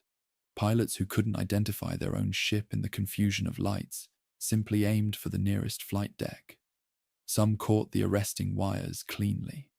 Others landed long, crashing into the barrier. Several missed the deck entirely and went over the side. At least 5 aircraft crashed on deck during the recovery. Others ditched alongside carriers after multiple failed approaches. Their fuel finally exhausted in the landing pattern itself, the cruelest possible fate, to reach the fleet and still not make it aboard. Destroyers stationed alongside the carriers fished aircrew from the water as quickly as their boats could reach them. I find myself thinking about the landing signal officers in a way that most accounts of this night do not. Every narrative focuses on Mitcher's decision and the pilot's courage, and both deserve the attention. But the LSOs stood on open platforms at the sterns of their carriers, in the dark, watching aircraft materialize out of nothing at 90 knots, and made split-second judgments about whether each approach was safe to continue or had to be waved off. A wave-off meant the pilot had to go around, add power, climb, re-enter the pattern, burning fuel he might not have. A bad cut meant a crash. The LSOs had no margin for error in either direction, and they performed this task for nearly 2 hours, aircraft after aircraft, in conditions that bore no resemblance to anything they had trained for. Several destroyers, acting on their own initiative and without orders from Mitcher, began firing star shells before the official illumination order. These destroyer captains, hearing the radio chaos and realizing aircraft were ditching around them in the darkness, made independent decisions to provide what light they could. This detail, junior officers acting without authorization to save lives, never appears in the official accounts, which credit Mitchell alone. The initiative was real, and it almost certainly saved aircraft that would otherwise have ditched before the full illumination began.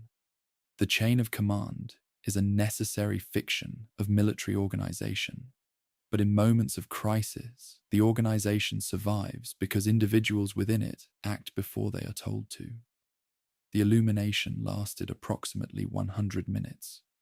During that time, roughly 66 aircraft landed successfully, many on the wrong carrier.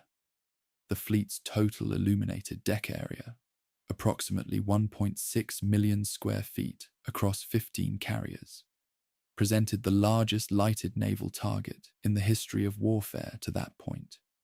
Every minute the lights remained on was a minute in which a single torpedo from an unseen submarine could have turned the rescue into a catastrophe. Mitchell kept the lights on. The submarines, if they were watching, did not attack. Whether this was luck or absence, the records do not reveal. The lights went out sometime after 2200 hours, when the last recoverable aircraft had been brought aboard or accounted for. The fleet returned to blackout. The sudden darkness, a kind of second shock after the brilliance of the illumination.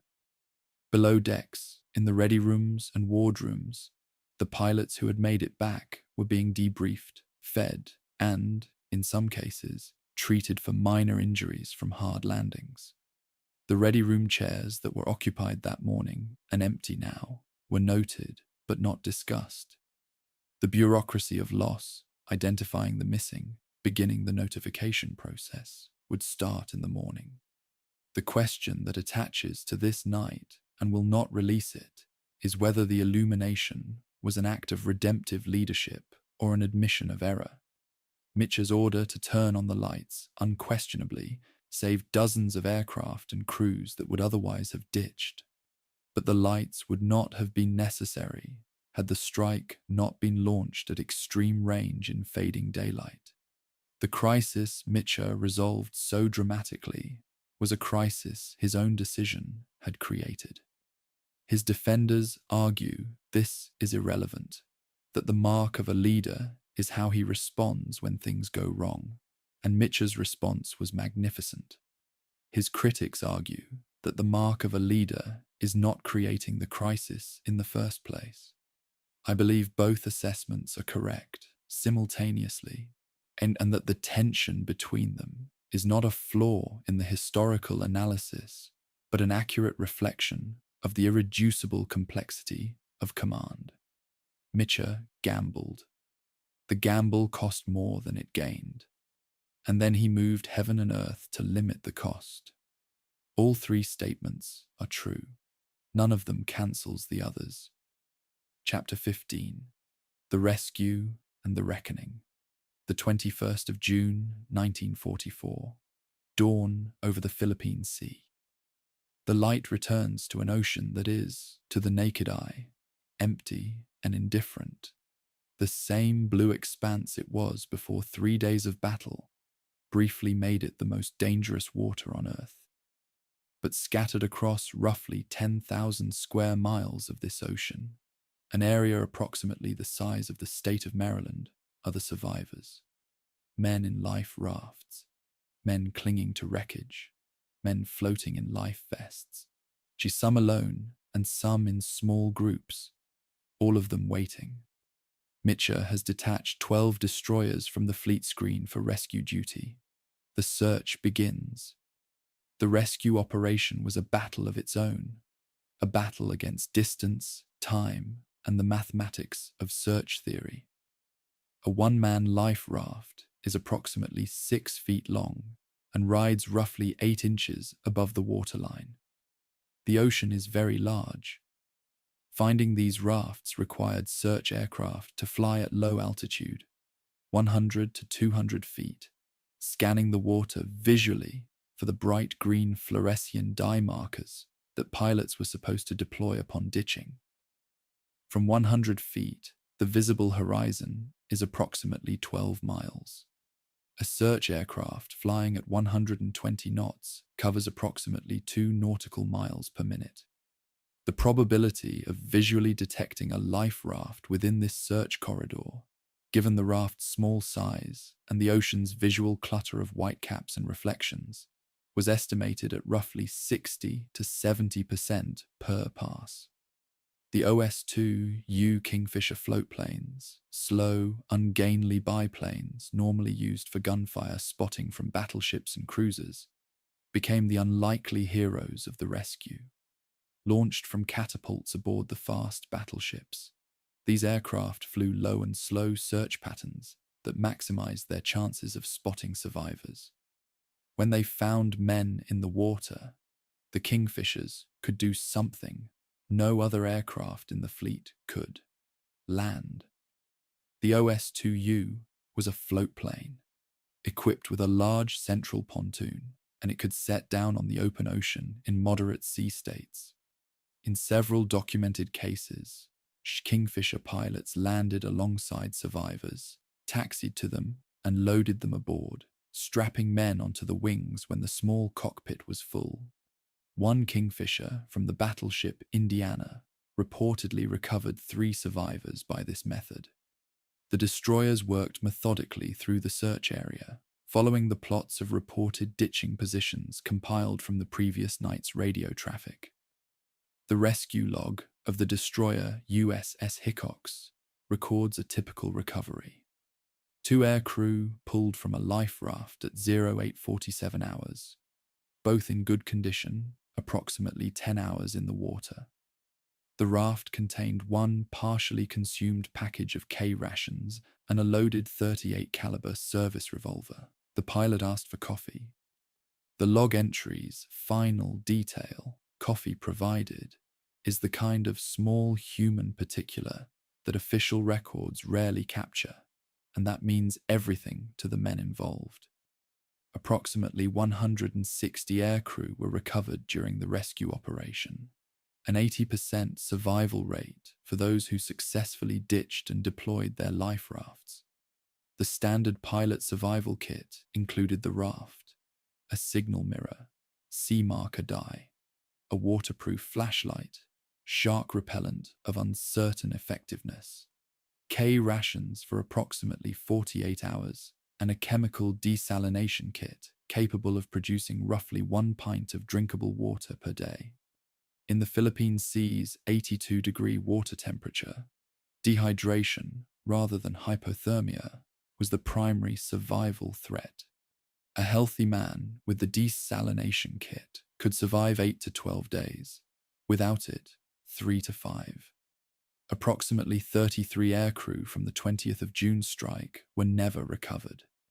Some were confirmed dead, aircraft seen to crash with no survivors. Others simply vanished. No distress call recorded, no wreckage found, no raft spotted during the search. These men entered the category that military records label missing, a word that contains within it every possibility, from quick death to slow death, to the infinitesimal chance of survival on an uncharted reef. The category closes formally after a prescribed period. The uncertainty for the families does not close. When I consider the rescue operation, what strikes me is its position in the narrative. Most accounts of the Philippine Sea end emotionally with "turn on the lights," Mitch's dramatic order serving as the climactic moment. The rescue is an afterthought, a paragraph or 2 of resolution. But for the 160 men pulled from the water, the battle did not end when the lights came on.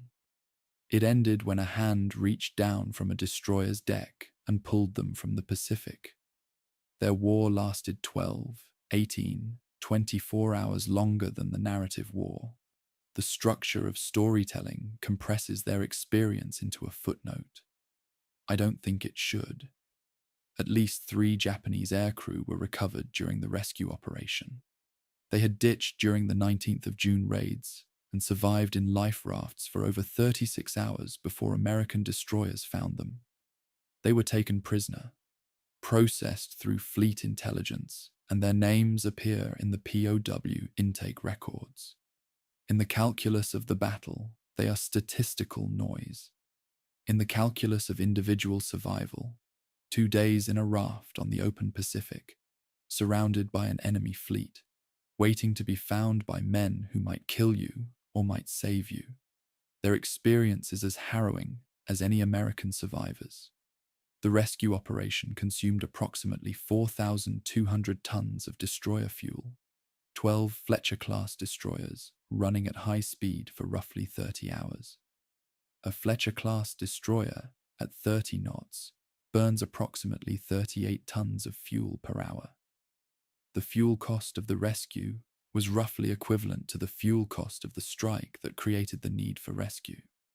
This recursive mathematics, spending resources to recover from spending resources, is the signature of an operation that exceeded its margins. Mitchell spent fuel to launch the strike. The strike spent fuel to reach the target. The aircraft spent fuel to return. The aircraft that couldn't return spent their crews into the ocean. The destroyers spent fuel to find the crews. At every stage, the bill came due in the same currency. Fuel burned, time consumed, distance covered. By the evening of the 21st, the rescue operation was winding down.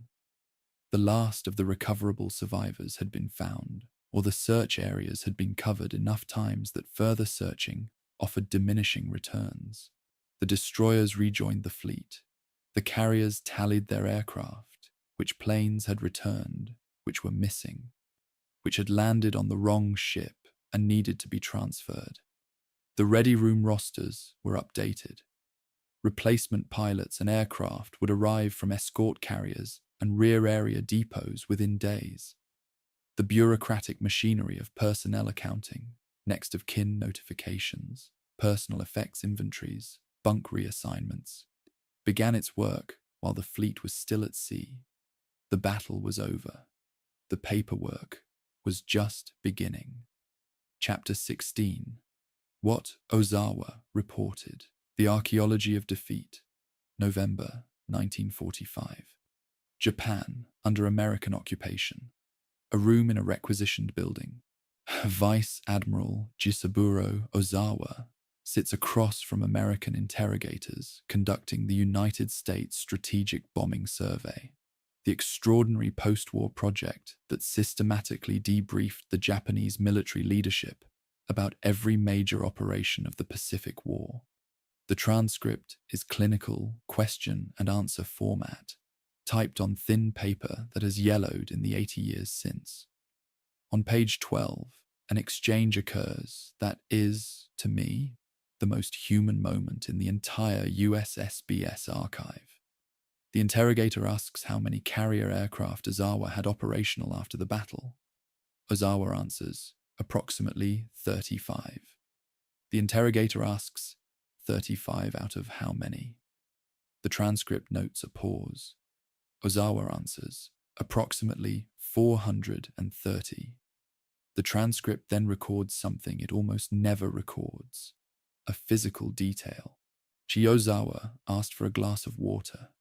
In thousands of pages of USSBS interrogation transcripts, covering dozens of officers and hundreds of questions, this is one of the only moments where the human body intrudes into the bureaucratic format.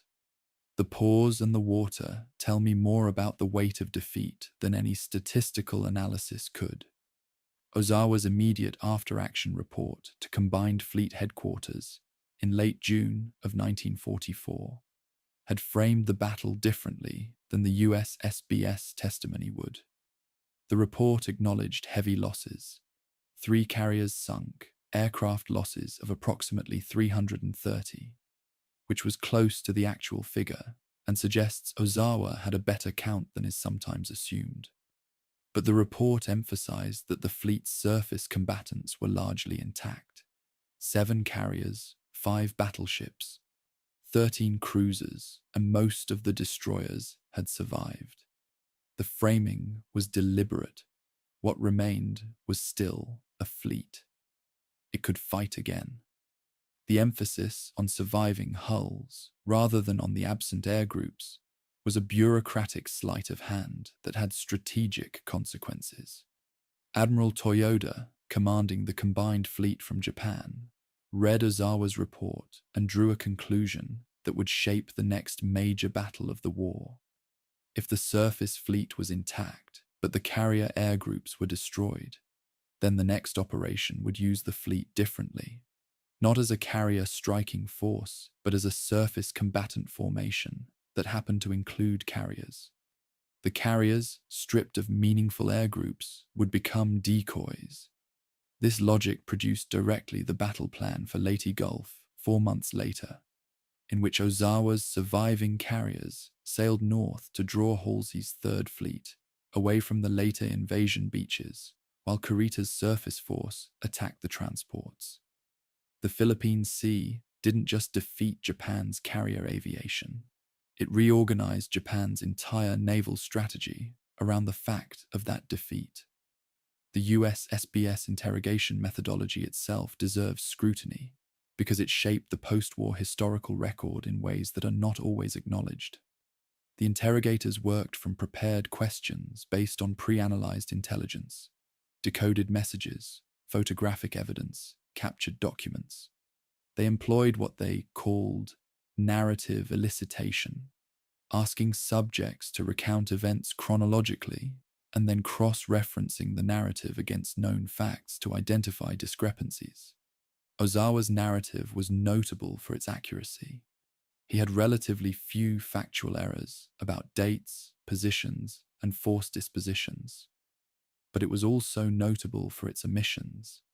He consistently attributed his defeat to American material superiority rather than Japanese pilot training failures.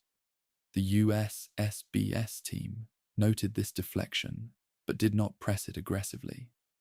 Ozawa's resignation offer after the battle and its refusal carries different meanings, depending on which historical interpretation you follow. The American reading, standard in English language accounts, is that Combined Fleet refused the resignation because institutional denial prevented honest assessment of the disaster. The Japanese reading is different and more complex.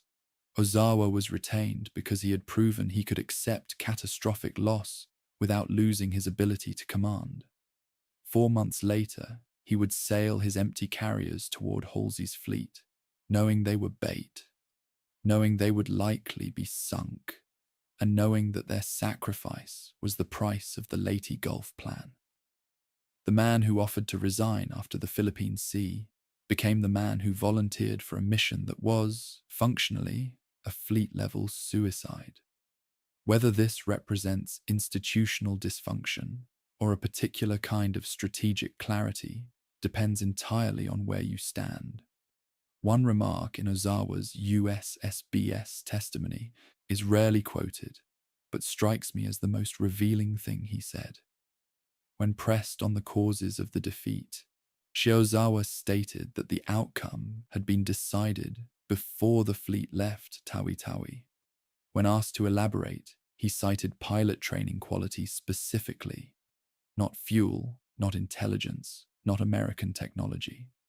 The man who commanded the defeat privately agreed with the thesis that Japanese historians have spent decades documenting.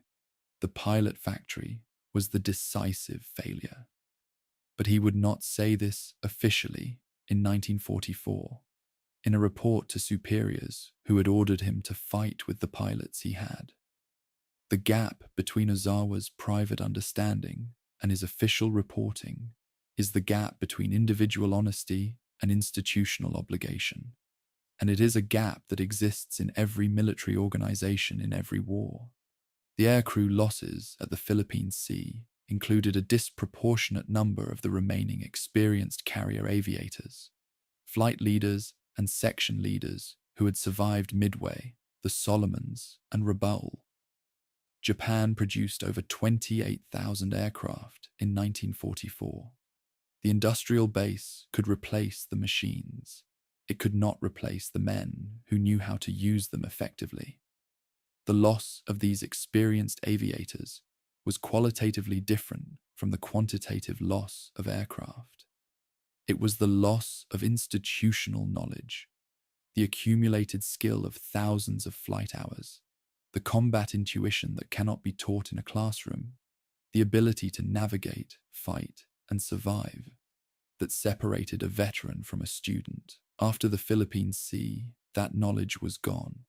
The surviving carriers displaced a combined 174,000 tons, still a substantial fleet on paper. But with 35 operational aircraft between them, the ratio of combat power to hull tonnage had collapsed. The fleet had become what military analysts call a hollow force, structurally present, operationally empty. A carrier without aircraft is a very large, very expensive, very vulnerable transport ship. 7 of them is a convoy, not a strike force. The statistical definition of this hollowness, less than 6 aircraft per 10,000 tons of displacement, compared to 9 per 10,000 before the battle, quantifies what Ozawa felt in his bones. He had ships. He didn't have a navy.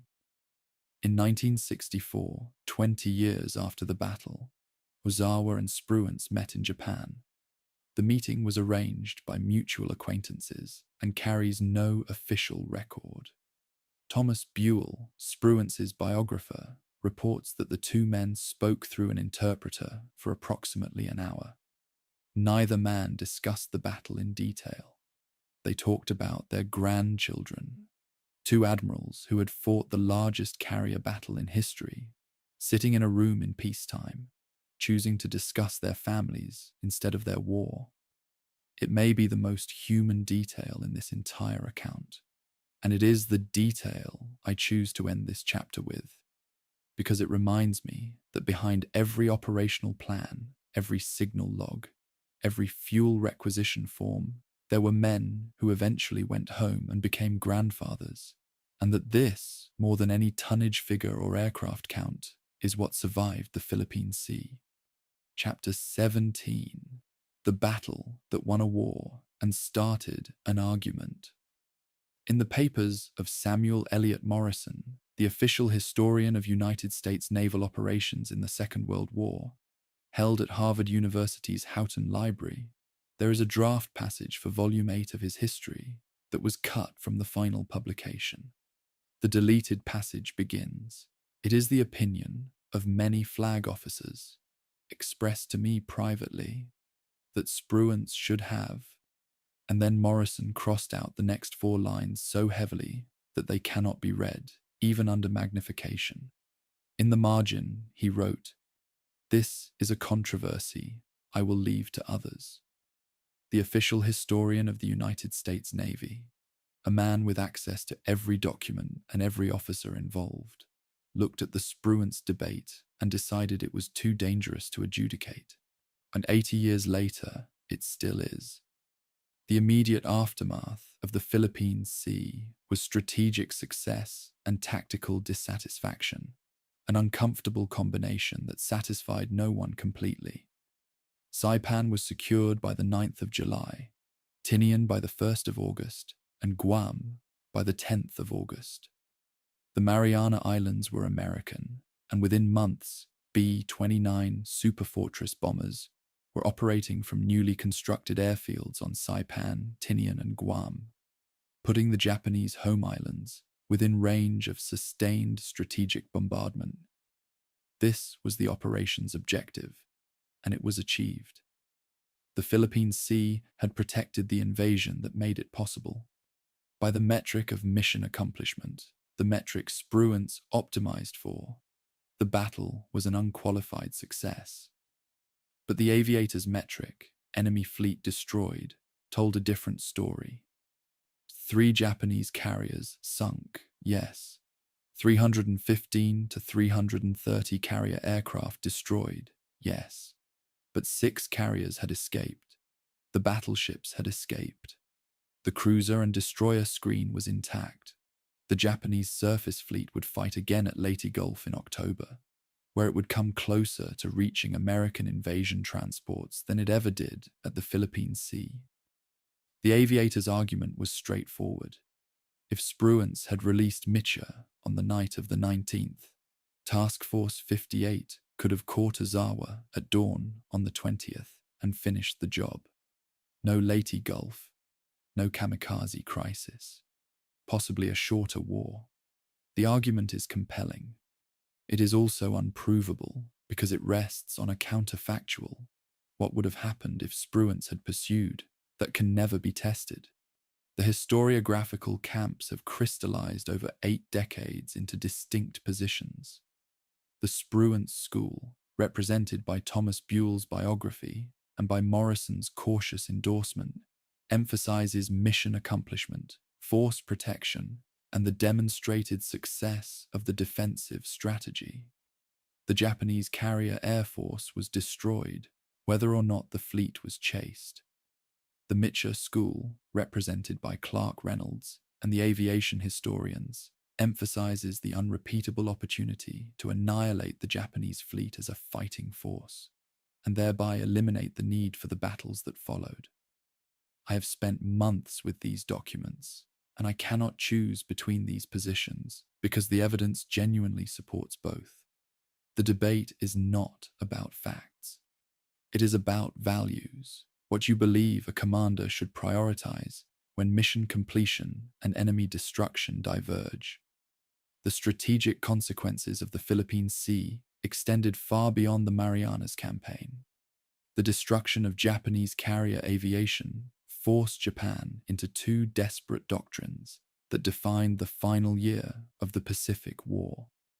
The first was the kamikaze, the systematic use of aircraft as guided missiles, piloted by men who were, in effect, replacing the precision that trained pilots could no longer provide, with the certainty that a human being aiming his aircraft at a ship would not miss. The kamikaze doctrine was born directly from the void the Philippine Sea created. If you cannot train pilots to deliver ordnance accurately and survive, you can at least train them to deliver themselves accurately without the need for survival. The second doctrine was the use of surviving carriers as decoys at Leyte Gulf. Ozawa's empty flat tops sailing north to draw Halsey away from the beaches, sacrificing themselves to create an opening for the surface fleet. The battle validated several principles that would shape naval warfare for the rest of the century. The primacy of the carrier as a defensive system, not merely a platform for offensive strikes, but an integrated network of radar, fighter direction, combat air patrol, and proximity-fused anti-aircraft fire that could defeat massed air attack. The decisive role of submarines in fleet-on-fleet warfare. 2 submarines accomplished more strategic damage than 300 fighters. The critical importance of pilot training quality over aircraft quantity. Japan had the planes, but not the pilots, and the planes without the pilots were wreckage. And the centrality of communications intelligence in shaping operational decisions, not as omniscience, but as a fractional advantage that, compounded across dozens of decisions, tilted the battlefield. What the battle demonstrated most powerfully was a concept that modern military theorists call systems warfare, the integration of multiple technologies and doctrines into a defensive system greater than the sum of its parts. The radar alone was just data. The Combat Information Center without fighters was just analysis. The fighters without radar were just a combat air patrol hoping to be in the right place. The proximity fuse without fighter direction was just a slightly better shell. Together, they created an air defense system that made the traditional massed carrier strike, the tactic that had dominated naval warfare since Tarawa and Pearl Harbor, obsolete in a single afternoon. Japan was fighting the last carrier battle of one era. America was fighting the first systems battle of the next.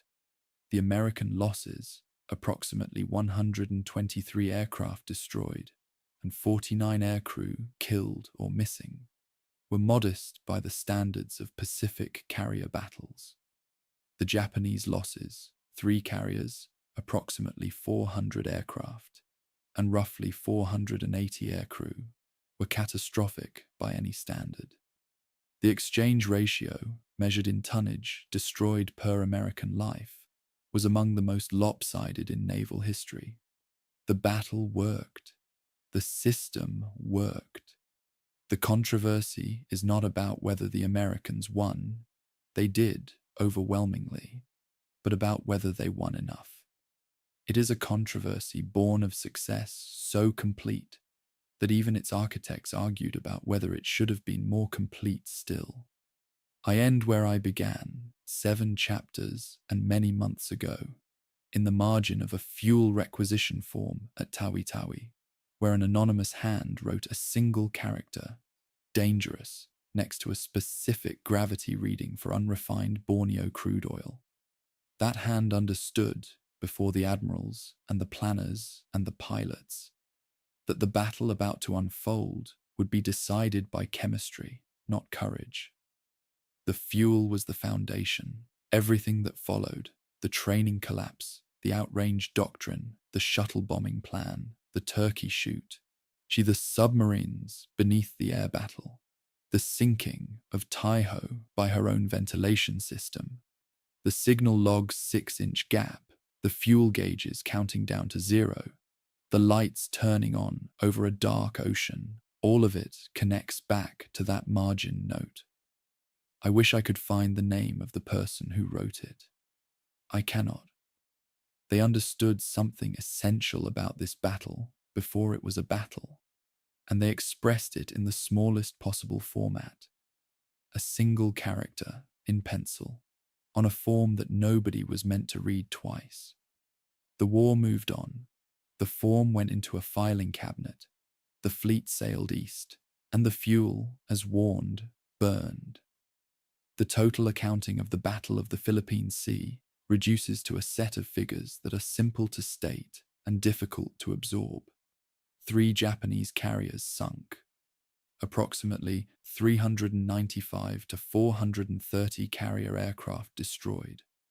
Roughly 450 to 480 Japanese aircrew killed. Against this, 123 American aircraft lost, 49 American aircrew dead. 1 American battleship moderately damaged. No American carriers lost. The Mariana Islands secured. B-29 bases established. The inner ring of Japan's defense perimeter broken permanently. The numbers are clean. The argument they produced is not. It has lasted 82 years, and counting, and it will last as long as people study naval warfare, because at its heart it asks a question that has no final answer. When you have won, how do you know if you have won enough?